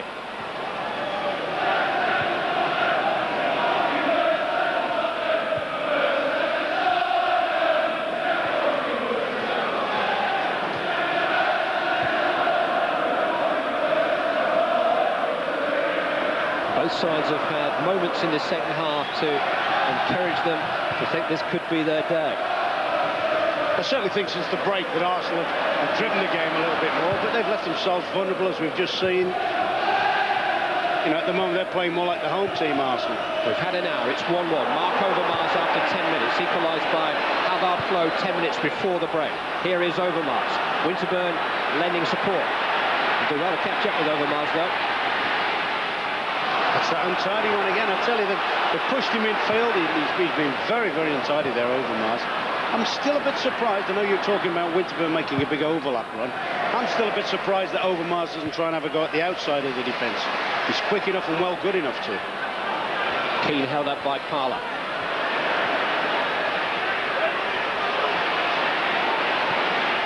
Anelka.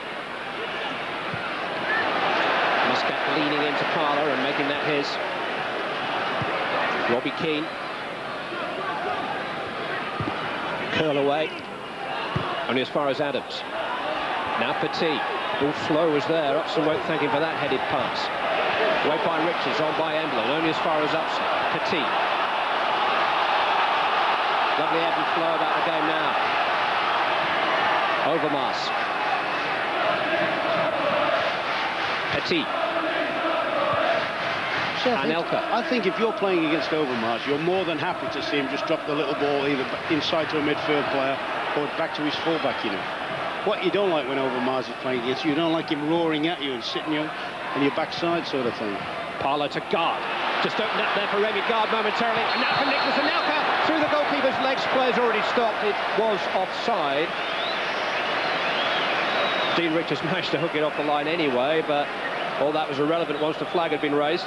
Yeah. Oh, he was level. Yeah, it's a good little ball as well. It's a good little ball that from Remy Gard. I think what you have to say as well, though, so there's no arguments, at least Wolves saw it off. It wouldn't have been a goal. Now, in fairness to the men with the flags, a yard either way, and it's an impossible call, and that was a close one. Nothing came of it, as it happens.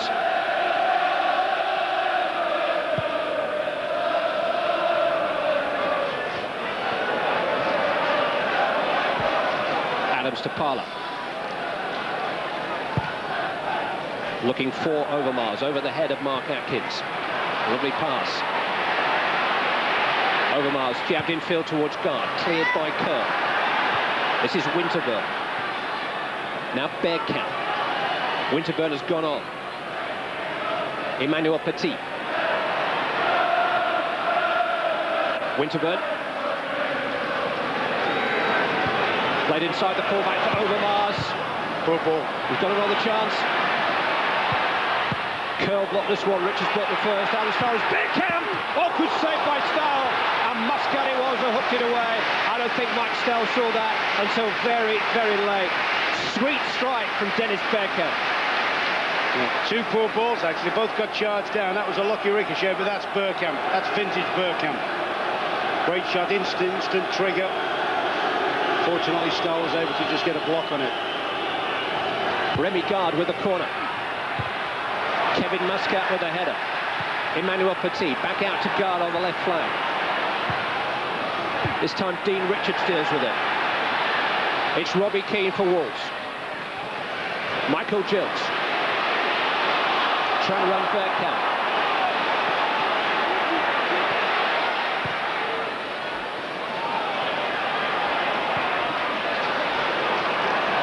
Havard Flo. Ran away from him to Nigel Winterburn. A little touch from Flo. Winterburn still in possession. Referee happy for him to go on. Wins the throw from Atkins. Still more than 25 minutes to play. Be a difficult call as to which way this game will turn. I mean, territorially now it's all Arsenal. But there's always that little threat, isn't there, whether it's Keane, Flo, or... I still think Emblem's got a burst in him that can carry him from midfield. Arsene Wenger, who enjoyed himself so much at Wembley last May. So did Nicolas Anelka here. It's funny how the pendulum swings as well. Talking to Arsene before the game, he was saying how he would have loved that Liverpool-Man United game to be a draw, because obviously the vested interest in an extra game for them. Now, you know, he's looking down the same situation. Last English manager to win the FA Cup run? Oh, your very best pals in football. Oh, you're usually good at quizzes too. Joe Royle. Since then, Alex Ferguson, Ruud Gullit and Arsene Wenger. I thought he was the last member of the Royal. I thought he was the last member of the Royal family to win it. Isn't that right? Free kick to Wolves. Dean Richards has sprinted forward. Big man.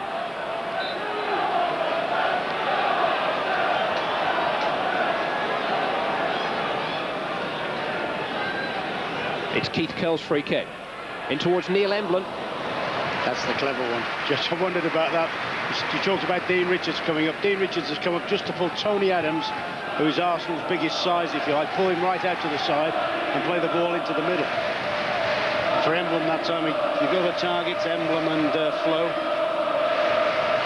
Quite happy to add Adams out of the danger area, if you like.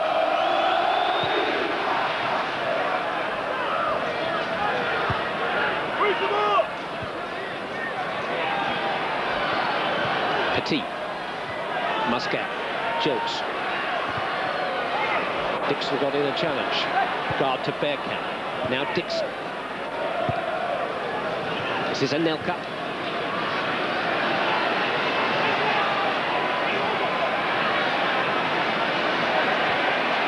Slid back to Emmanuel Petit.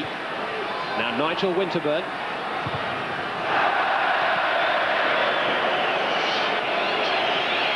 Shooting not quite matching his fullback partner as yet. Yeah, but I tell you what, I think in the olden days, say Alan Smith had been playing, I think there'd have been no question Nigel Winterburn would have flown that into the middle of the box. They obviously realised that Anelka's a big guy and Bergkamp's fairly tall, but they're not what you call total headers, are they? They prefer to have the ball fed in so they can get shots in. Arsene Wenger still waiting to get his latest signing, Nwankwo Kanu, in action for Arsenal, waiting for a work permit for the Nigerian centre-forward, who he is likened to Alan Smith in style. Interesting to see how that might change Arsenal's approach if he becomes a part of their late-season challenge for the two trophies they currently hold. Now, their hold on the FA Cup is being challenged here by Wolverhampton Wanderers. Petit, though, To Parlour. Emblem coming back with him. Arsenal throw.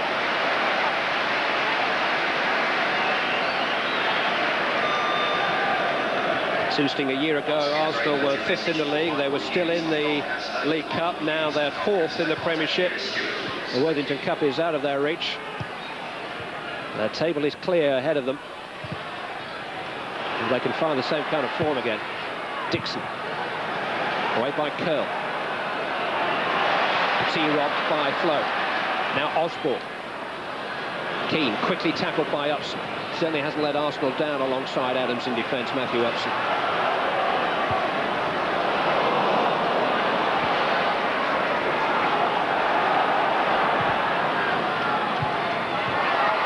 Given away by Anelka. Keane back to Robinson. Here's Robbie Keane again. Trying to hold off Nicholas Anelka, he couldn't. On to now, Mark Overmars. All well saved by Stahl. Bergkamp was up with Overmars, but he was in time to get a shot away, and Mike Stahl got his angles right at the near post. Yeah, it stands up well here. Keith Curl's coming across, so he can't really cut back across, and as you say, good block from the goalkeeper. Good work by Anelka there to win the ball for Arsenal from Keane. Arsenal have an edge in terms of the corner count. Guard takes. In towards Upson. Turned away by Atkins. Bergkamp hit it. He was deflected in it. I think it came off Havard Flo. That's cruel. Arsenal are back in front. Dennis Bergkamp's volley diverted beyond the helpless Mike Stahl. And ironically, I think it was the Wolverhampton Wanderers goal scorer, Havard Flo, who got that last crucial touch, trying to help out. And the ball goes in. It's just dropped out now. Full marks here to Dennis Bergkamp. He hits it well, but he doesn't read. It's not one of his best shots. In fact, it looks as if it's got a double ricochet. I think it came off Anelka last. Yeah, I think it's got a double ricochet. There's the one. Yes, I think it was. Was Anelka offside? Right, came off Flo, didn't it? Yeah. Arsene Wenger watching intently and then celebrating openly the fact that Arsenal are back in front. They've certainly dominated it, as I say, since half-time in terms of territory. I'm not so sure you got the feeling there was a goal on the card, you know.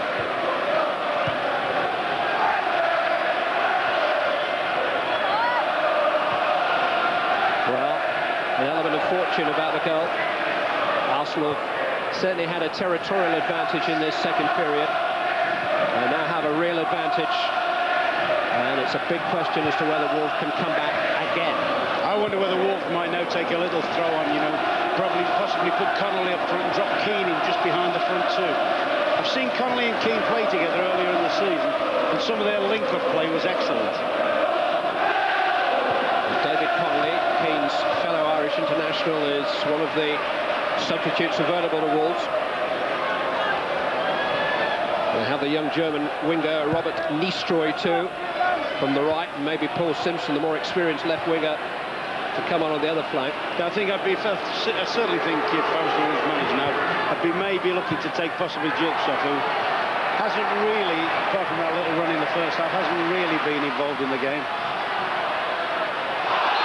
I mean, his whole thinking now, Colin Lee's whole thinking's got to change. I mean, at the start of this half, he'd be happy at 1-1. Yellow card for Dennis Bergkamp. He'd have been happy at 1-1 and maybe go back to a replay. That would have been a good result for Wolves. But now he's got to chase the game, and I think he's got to chase it with an extra front player. He's got to, once again, carry the fight as they did in the latter stages of the first half. As we say, Dennis can sometimes have a little bit of a short fuse. It's a forwards challenge. I think that's a cliche, that, isn't it? Forwards challenge. Get away with murder. Nothing wrong with a cliche. No, have a kick at him. Have a kick at somebody because you're a forward. The defender's shot and a forward's challenge. Here is Bergkamp. That's a lovely touch for Parlour. He's got beyond Muscat here. It's Ray Parlour. Remy Gardner was up in support, but the pass wasn't good. Atkins saw it. Given away there by England. Petit saw that. Anelka onside. Pulled back cleverly for Bergkamp. Oh, that would have been vintage. That would have been vintage, that. Nice slick ball through from Petit. Anelka cut it back. That's a nice, good movement. Spotters bad there, cuts it back, and that would have been a lovely curly ball into the top of the net. That would have been a great goal. Bergkamp couldn't quite finish off what the two Frenchmen set up. Two Frenchmen who were on international duty on Wednesday night in Marseille. France played Morocco and beat them 1-0. Petit came on at half-time for Didier Deschamps, and Nicolas Anelka came on midway through the second half in that game. Here is Petit and almost Anelka. Instead it was curled as far as Overmars. Osborne got back there. Arsenal looking to finish it off. Ray Parlour. Lee Dixon. Anelka. Next port of call, of course, for France is Wembley on February the 10th against England.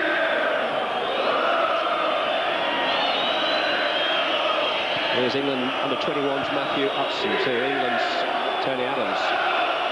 Upson's actually the only UK signing that Arsene Wenger has made for Arsenal, certainly until Jermaine Pennant the other week. All his other signings have come from the other side of the channel. Here's one of them, Anelka.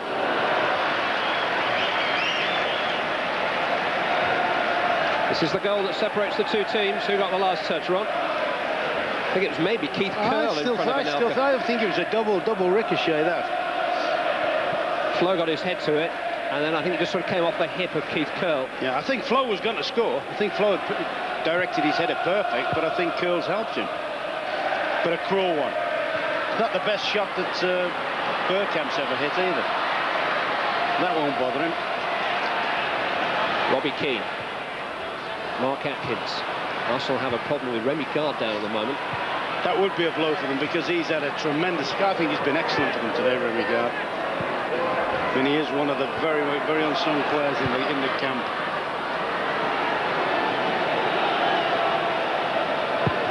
Arsenal looking for play to be stopped. Mike Stowell turning it out of play so that Gary Lewin, the physiotherapist, can come on and administer some treatment. It looks like the right ankle of Remy Gard, which is the problem for him and for Arsene Wenger now.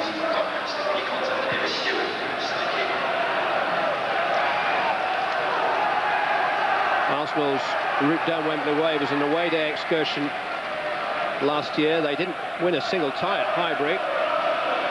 But Wolves have not lost at Molineux since September, and they have beaten 5 Premier League teams in this competition in the last 5 seasons. I thought I just saw the physiotherapist give the manager the signal. Yes, he did, that it was all over him. Vivas is coming on. Nelson Vivas, another World Cup player. I thought he would be on shortly, but I thought he might have went on in place of Overmars as a tactical thing and sew the thing up in midfield. Well, he's had a run in the team recently because of an injury to Nigel Winner, but at left back, Nelson Vivas, not really his favoured position. He played on the right of a back three for Argentina at the World Cup, although he lost his place after the England game when Nestor Sensini recovered fitness.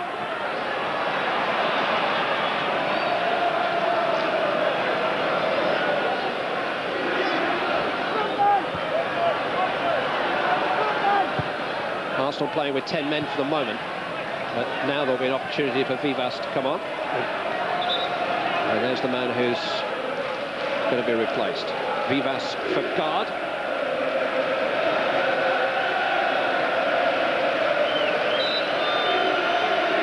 It looks like Vivas is going to play on the right-hand side of midfield with Ray Parlour tucking in alongside Manny Petit.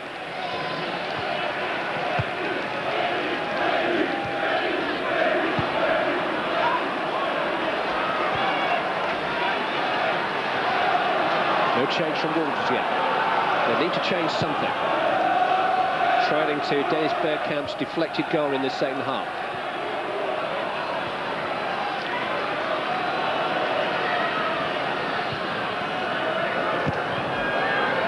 Still to come on ITV this afternoon, the draw for the 5th round of the competition, plus the pick of the goals from round 4, including the 3 that decided the outcome at Old Trafford in dramatic fashion earlier today. 3 more this afternoon. Arsenal leading by 2-1. Here's Havard Flo though. Upson is there. Now, is this a moment for Wolves? This is similar to what happened in the first half. They built up a little bit of pressure, Wolves. They got one or two throw-ins in the last third, a couple of corners, and it enabled them to get the crowd momentum going again. Atkins to Emblem. Push Winterburn.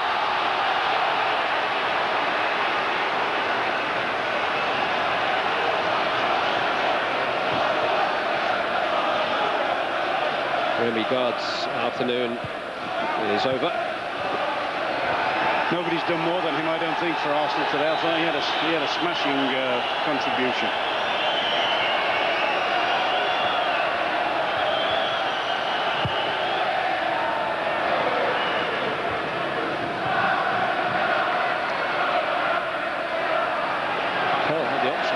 Goalkeeper, effectively what he has done by a rather roundabout route. Came off the head of Flo, didn't fall for Keane. I wonder if there's still a big moment ahead this afternoon for Robbie Keane.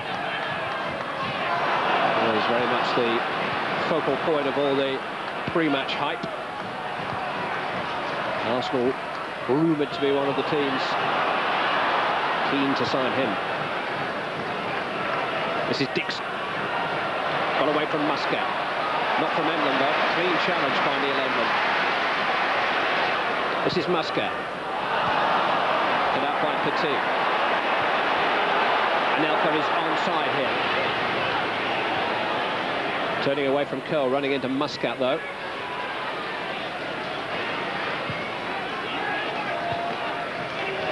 Adams. Petit. Muscat did well.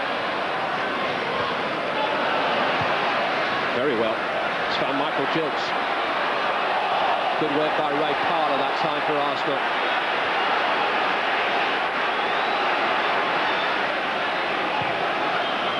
They've really rolled their sleeves up since Bergkamp's goal. They're protecting this lead with a little more earnestly than they did the lead that Overmars gave them in the opening moments of the first half. Yeah, you got the distinct impression from half-time that they came out with a little bit more urgency. Oh, there's that lovely run from Overmars. Stahl committed, used his head, quite literally. Done very, very well, Overmars. Pulls towards the ball as Winterburn has it and then darts in behind it. That's something I haven't seen from him today. That's one of the first, apart from his goal, first positive runs he's made. And he is lightning quick. I mean, nobody can live with him when he decides to run at the back of people. Here's Overmars. As John Ward, the Wolves assistant manager, was saying to Gary Newborn at the break, there is so much pace in the Arsenal team, particularly from Overmars and Anelka, and the speed at which they do things has made it difficult for Wolves to keep up with them at times today. Vivas the substitute. Bergkamp. Richards, though, for Wolves. One of their players whose contract is out at the end of the season. Gilks another.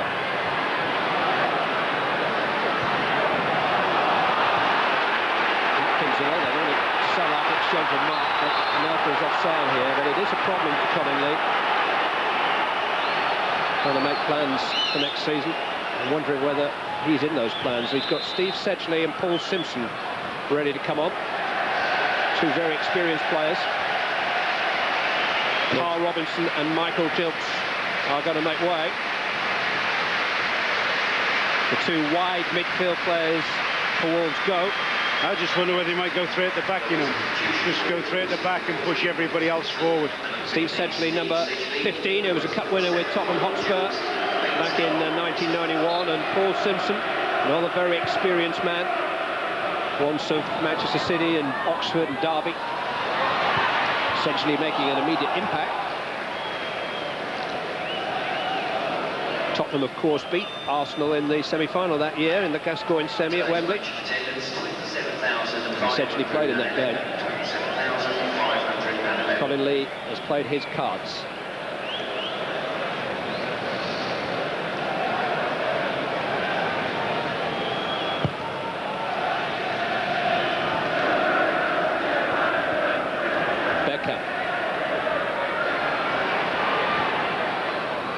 Lost a lot of Overmars, that pass.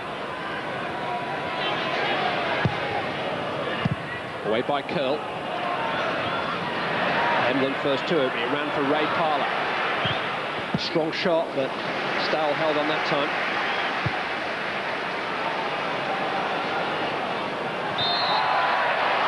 Decision has gone against Havard Flow.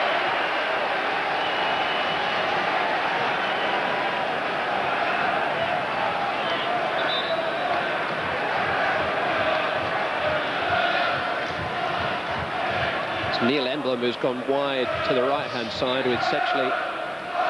He had a spell there a couple of years ago, just playing wide on the right, not so much as a right winger as he appears to be now, more as a wide midfield player. It looks as if they said to him, just stay up the field and see what you get on the out of left, the game, yeah. Sechley alongside Osborne at the heart of it. This is Overmars. Tuck back to Anelka. Oh, good footwork from Anelka, good recovery by Richards. Still Nelson Vivas, though. Chance to finish it, blocked by Curl. Now Ray Parler. Arsenal will regroup. Vivas had the best opportunity there to Petit, now Bergkamp. Yeah, I thought we had visions of Ricky Villa there, you know. I thought he was just going to turn inside Vivas. I thought he was going to do one of those sort of goals. Well, he's had enough. I'll go and get the car started. 6 more minutes, though, for Wolves to make him regret his decision, maybe. Muscat to Simpson. Driven in towards them, though Winterburn did enough. Adams completed the job. Just looking at that left-footed ball from Simpson, you know, whatever else, he's always had a very educated left foot, and I bet Colin Lee's hoping that they may get a free kick in just around the edge of the box areas. He can pop them. Certainly Paul Simpson's second appearance for Wolves this season. He spent much of this season on loan to Walsall, helping with their second division promotion push. So we're talking to Arsene Wenger before the game. He was on about, he thought Keown was probably the best defender in the country at the moment. And whatever else, I think they've missed him today. All right, they haven't been under hectic pressure, but I certainly think they've missed his strength and power and heading ability. Nothing much more now that Colin Lee can do to affect the outcome. Well, he's gone positive now. He's stuck 3 up front, 3 in midfield, and 4 in midfield. Basically, he is just more or less asking 3 to stay at the back. Atkins tossed in towards Havard Flow. Adams did well, bounced off Winterburn momentarily. Wouldn't come for Emblem, though. This is Osborne back in towards Flow. No flag, but Manninger in control that time. It's not very often you say the Arsenal's back line has problems with aerial stuff, and I think apart from Tony Adams, there's very few players that I'd call total headers of the ball.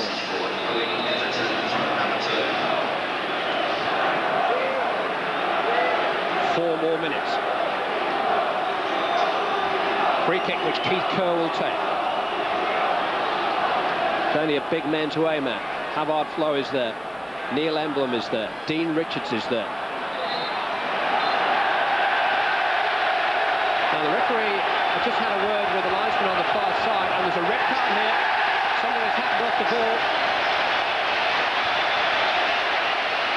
It's Emmanuel Petit. And Arsenal's dismal disciplinary record continues. 6 sent off in Arsene Wenger's first season, 6 more last season, and now Emmanuel Petit becomes the 7th Arsenal player to be sent off this season, for the 3rd time in his Arsenal career. And clearly the official on the far side, Ray Gold, saw something which he has drawn the attention of referee Steve Dunn to, and Emmanuel Petit walks again.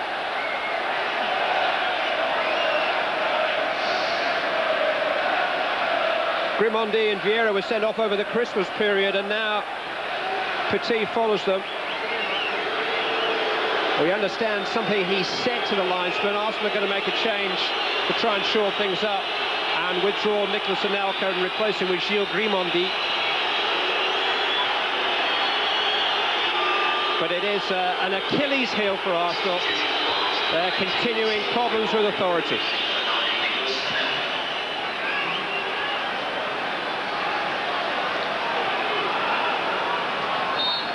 Free kick which Keith Curle will take.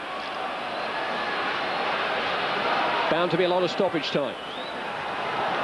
In towards Richards, dealt with by Upson. Grimondi's first touch shows too much of it to Simpson. Bergkamp.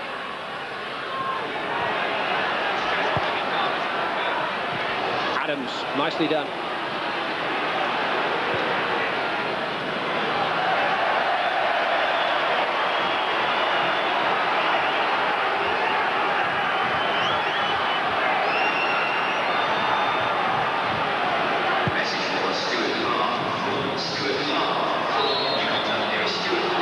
Handball given against Flo.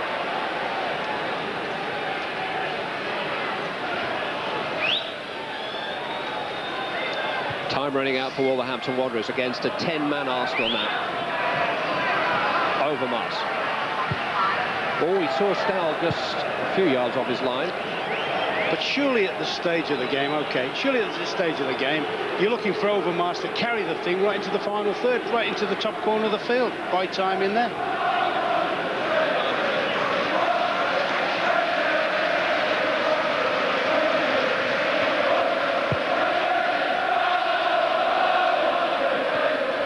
Flicked on by Flo, cleared by Dixon.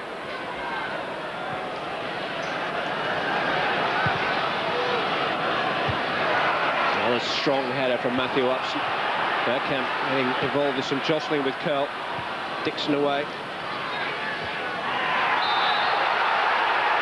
Oh, Bergkamp getting involved now with Keith Curle. And there could be more trouble here.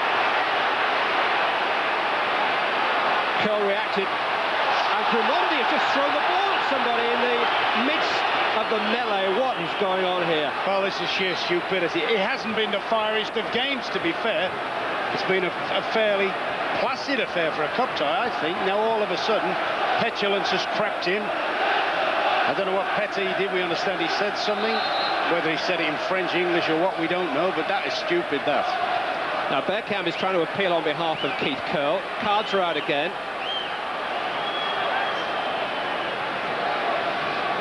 I mean, referees are criticised and maligned, but players do, players do make it difficult for them, don't they?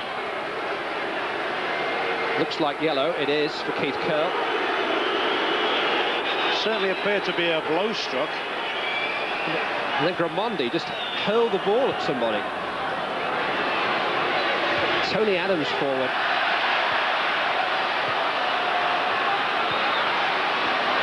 Sedgley. This is Flo. Simpson. Flag against Keane, he's offside. Yeah, spot on. Was offside.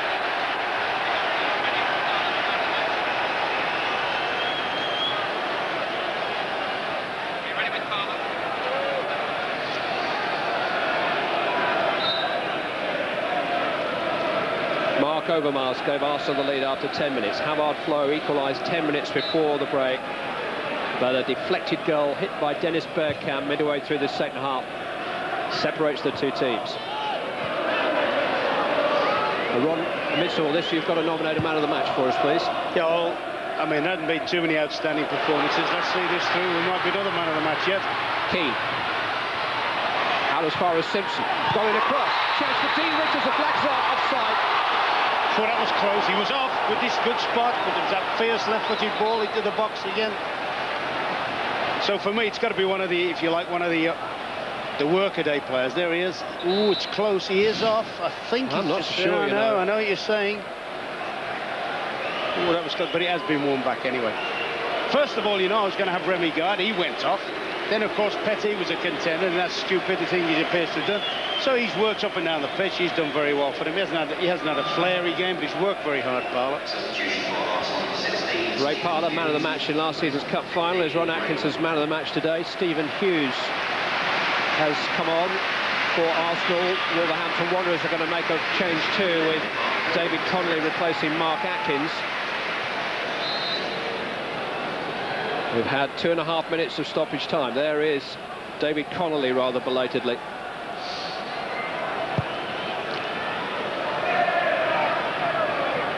Bergkamp, whose volley separates the two teams. Held on by Kerr. Arsenal have a throw-in.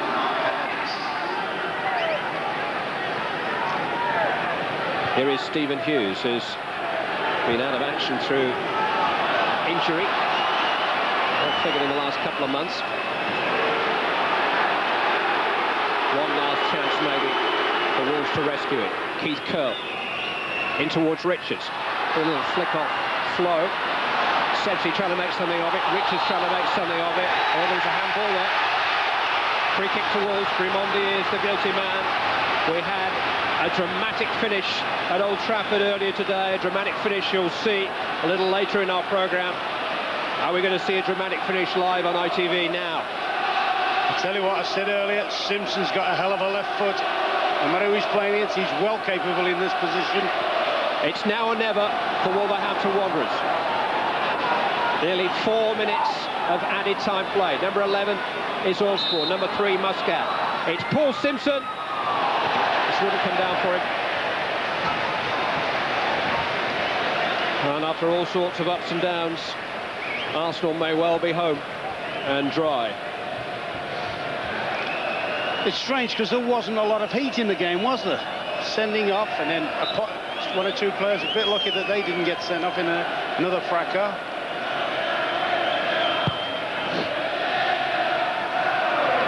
Bergkamp, well, he's getting involved with Curl again, and at this late stage doesn't make any sense.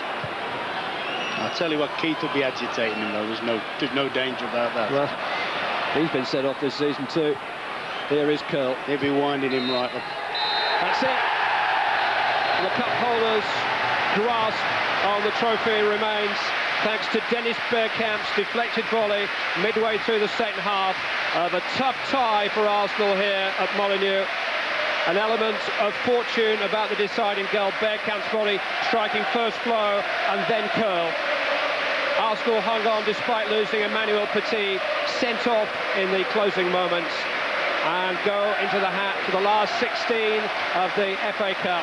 A draw that you will see live on ITV in a few moments' time. Final score here at Molineux this afternoon. Wolverhampton Wanderers 1, Arsenal 2.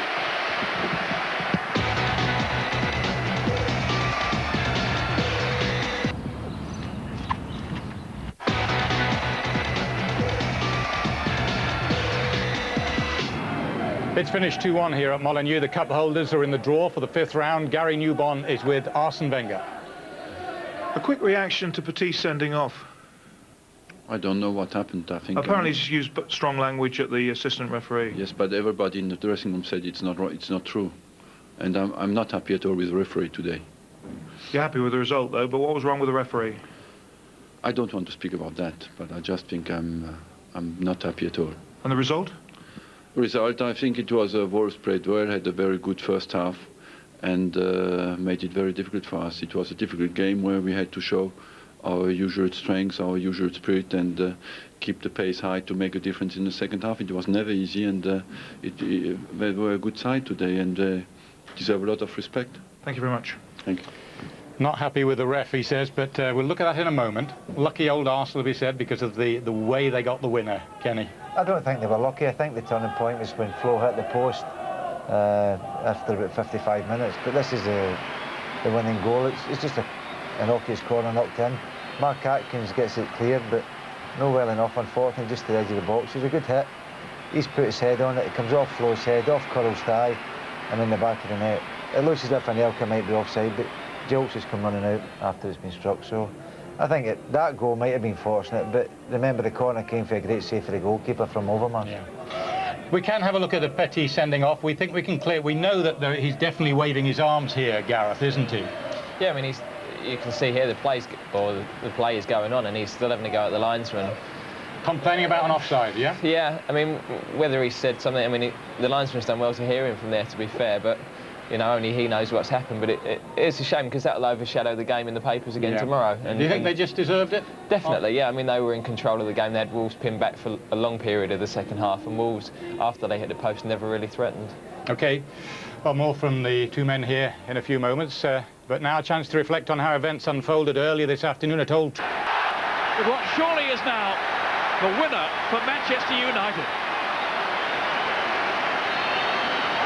I'm surprised you're smiling. That's almost unbelievable. No, I'm not smiling because I'm happy at the result. I'm just smiling because I'm happy. But I think the least Liverpool deserved was a draw to take them back. But you've got to admire Manchester United for the way they come back. Yeah, the relief on Alex Ferguson was shown, wasn't it, that when they got back to 1-1, he thought, at least we've got a replay at Anfield. Delighted, and I mean, to say that the cup is meaningless to Manchester United, I think is a wee bit of a falsehood. Gareth, Kenny said Liverpool deserved a draw. United really did come back very well in the second half. They also deserved a draw at the minimum, didn't they? Yeah, they did, and you know, the chances they had, and I mean, Liverpool defended very well in all fairness to them. But you know, as Kenny said, I mean, if that's the third on the list of priorities for United, then we're in for a hell of a fight for the league. It's just the Premiership for Liverpool, isn't it? Yeah, but I mean, I still think with the players they've got, they're capable of putting a run together. OK. Well, the draw for the 5th round.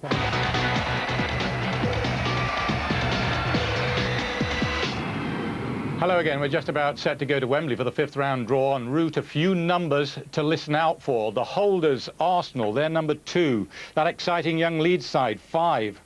Oxford or Chelsea, they play tomorrow. They're number 6. Newcastle, number 9. Now Fulham, Kevin Keegan's Fulham, the shock winners of the round, 11. Manchester United, they're 14. And 15, well, that's Wimbledon or Spurs. OK, they're all just about set. It's time to join the FA's executive director, who's at Wembley Stadium. That's David Davis. The draw now for the 5th round of the FA Cup.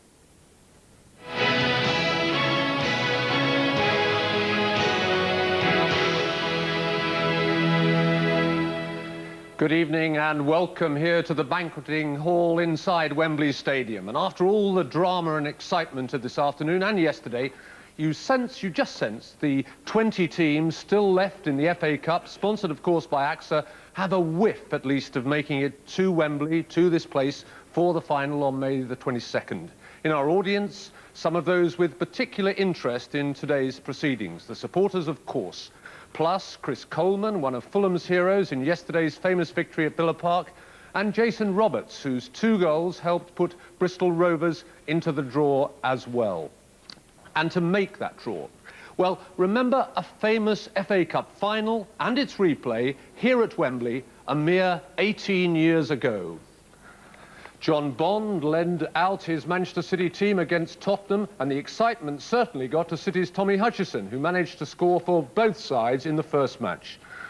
Tottenham, inspired by their Argentinian connection, went on to win the replay. Ricky Villa grabbed the headlines, but Ossie Ardiles was Tottenham's inspiration over 2 quite memorable occasions.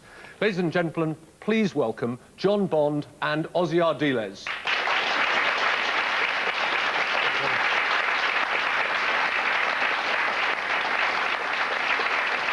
Now, I'm going to ask Ossie Ardiles to draw the home teams, John to draw the away teams. Ossie, please pour the balls into the bowl. OK. Here we go. Now, take care. I will try. In they go. And to please one commentator who told me this week they don't get a good enough shake, well, let's use modern technology. Let's make sure that they do. You've got the switch there, Ossie. Give it a good...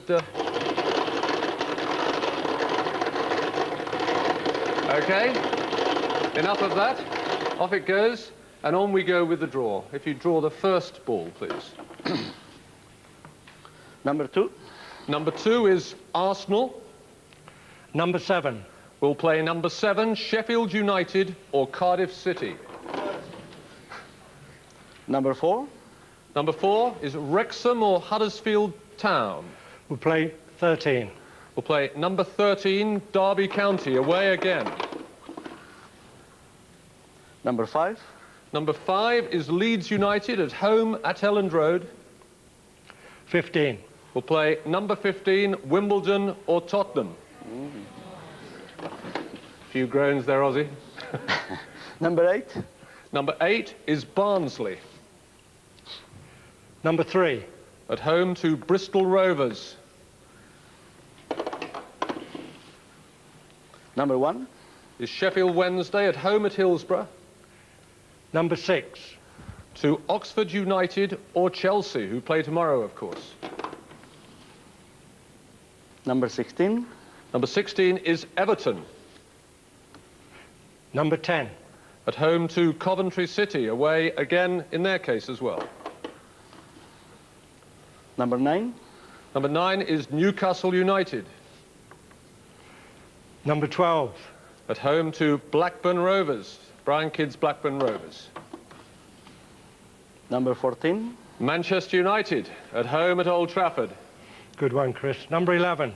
To Fulham, to Kevin Keegan's Fulham. And that completes the draw. Our thanks, of course, to John and to Ozzy. Those ties, very memorable, one or two of them will be, those ties to be played over the weekend of February the 13th.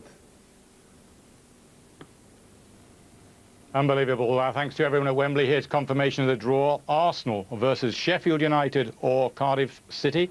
Wrexham or Huddersfield versus Derby County. Leeds versus Wimbledon or Spurs. If it's Spurs, it means George Graham back to Leeds. Barnsley versus Bristol Rovers. Sheffield Wednesday against Oxford United or Chelsea. Everton against Coventry. Newcastle versus Blackburn Rovers. And Manchester United against Kevin Keegan's Fulham. First reaction now from today's winners here at Molineux. Lee Dixon is with Gary Newbon. Well, Lee, you've played second division opposition, first division opposition, and now you're at home to either third division opposition or first division. So what's your reaction? Yeah, obviously at any stage in the cup you'd like a home draw, and you know, we've been away the first couple of rounds, so it's nice to get back to Highbury. And you know, obviously Sheffield United, if they get through, knocked us out a couple of years ago, so then there's never any easy games, but obviously you want a home draw, and that's what we've got. Would you prefer to have non-Premiership opposition though in the cup? I don't think it really matters at this stage. You know, we showed last year, it doesn't matter who you play. You know, we had 2 penalty shootouts last year, and Port Vale and West Ham. So I think, you know, the FA Cup is the FA Cup, and it creates its own dramas, whether you're playing a first, second or third division team. Thank you for joining us. Thank you. Now back to Wembley and Gabriel Clark. Thanks, Bob. Well, Chris Coleman's weekend just gets better and better. Manchester United away, that's what you told me you wanted, you've got it. Didn't really want. I just said that trying to be big, but I think we're in big trouble. But can you do it, having beaten Villa? Yeah, we got a chance. You know, we've beaten Villa. Nobody gave us a chance against Villa, and we beat them. So yeah, who knows? Not just enjoying the day you can win it. I don't know. Who knows? No, we'll enjoy it, but you know, it'd be great if we get a result. A quick word from Jason Roberts, Bristol Rovers hero yesterday. Jason, sorry we couldn't do it for you. Ozzy let you down there, didn't he? Well, I mean, it would have been nice to get Tottenham, but you know, Barnsley's still a good draw, and I'm sure we'll do Bristol proud. Okay, good luck with your tie. Good luck, Chris, as well. Thanks, fellas. Back to Bob. Kenny, I guess Newcastle Blackburn Rovers is the one that caught your eye there. Yeah, well, one of my old teams is out today, and still got 2 left. And as I said the last time we were on at Port Vale, Newcastle were missing from the betting in the cup, and I think they've got a chance. Yeah. What about you? What would you go for, Gareth, on there? What attracts your attention? Well, Fulham at United is the fairy tale. Fulham having knocked you out yesterday. Yeah, I mean, I think that's brilliant for them. I'm sure they'd have liked them at home, actually. But quick look at the odds as well, Gareth, here, you can see. Well, I'm taking nothing on that because we were second favourites last time they came up, so, you know, as usual, they're not giving anything away. But, I mean, Leeds, I think, the way they're playing are a very good bet. That's George Graham. If Spurs beat Wimbledon, that would be George Graham back to Leeds quite swiftly. Yeah, that'd be very interesting as well. I mean, George did a great job there, and David Lady's carried it on, and maybe even carried it forward, some people would say. But obviously they've got a difficult game against Wimbledon. And Everton, Coventry, another interesting one. Yeah, I mean, it's good. Some of the lower league teams, Barnsley, Bristol, one of them's going to be in, so that's good for them. OK. Kenny, thank you. Gareth, thank you for being with us this afternoon. A quick reminder that the next live action here on ITV is on Wednesday night at 8 o'clock, the competition that offers a fast track into Europe. Tottenham versus Wimbledon, the Worthington Cup semi-final, first leg from White Hart Lane. Those two drew 1-1 in the FA Cup yesterday. I hope familiarity doesn't breed contempt. Anyway, here at Molineux this afternoon, the cup holders have survived, just 2-1 winners, thanking the woodwork twice and the luck of a deflected winner. Bye-bye.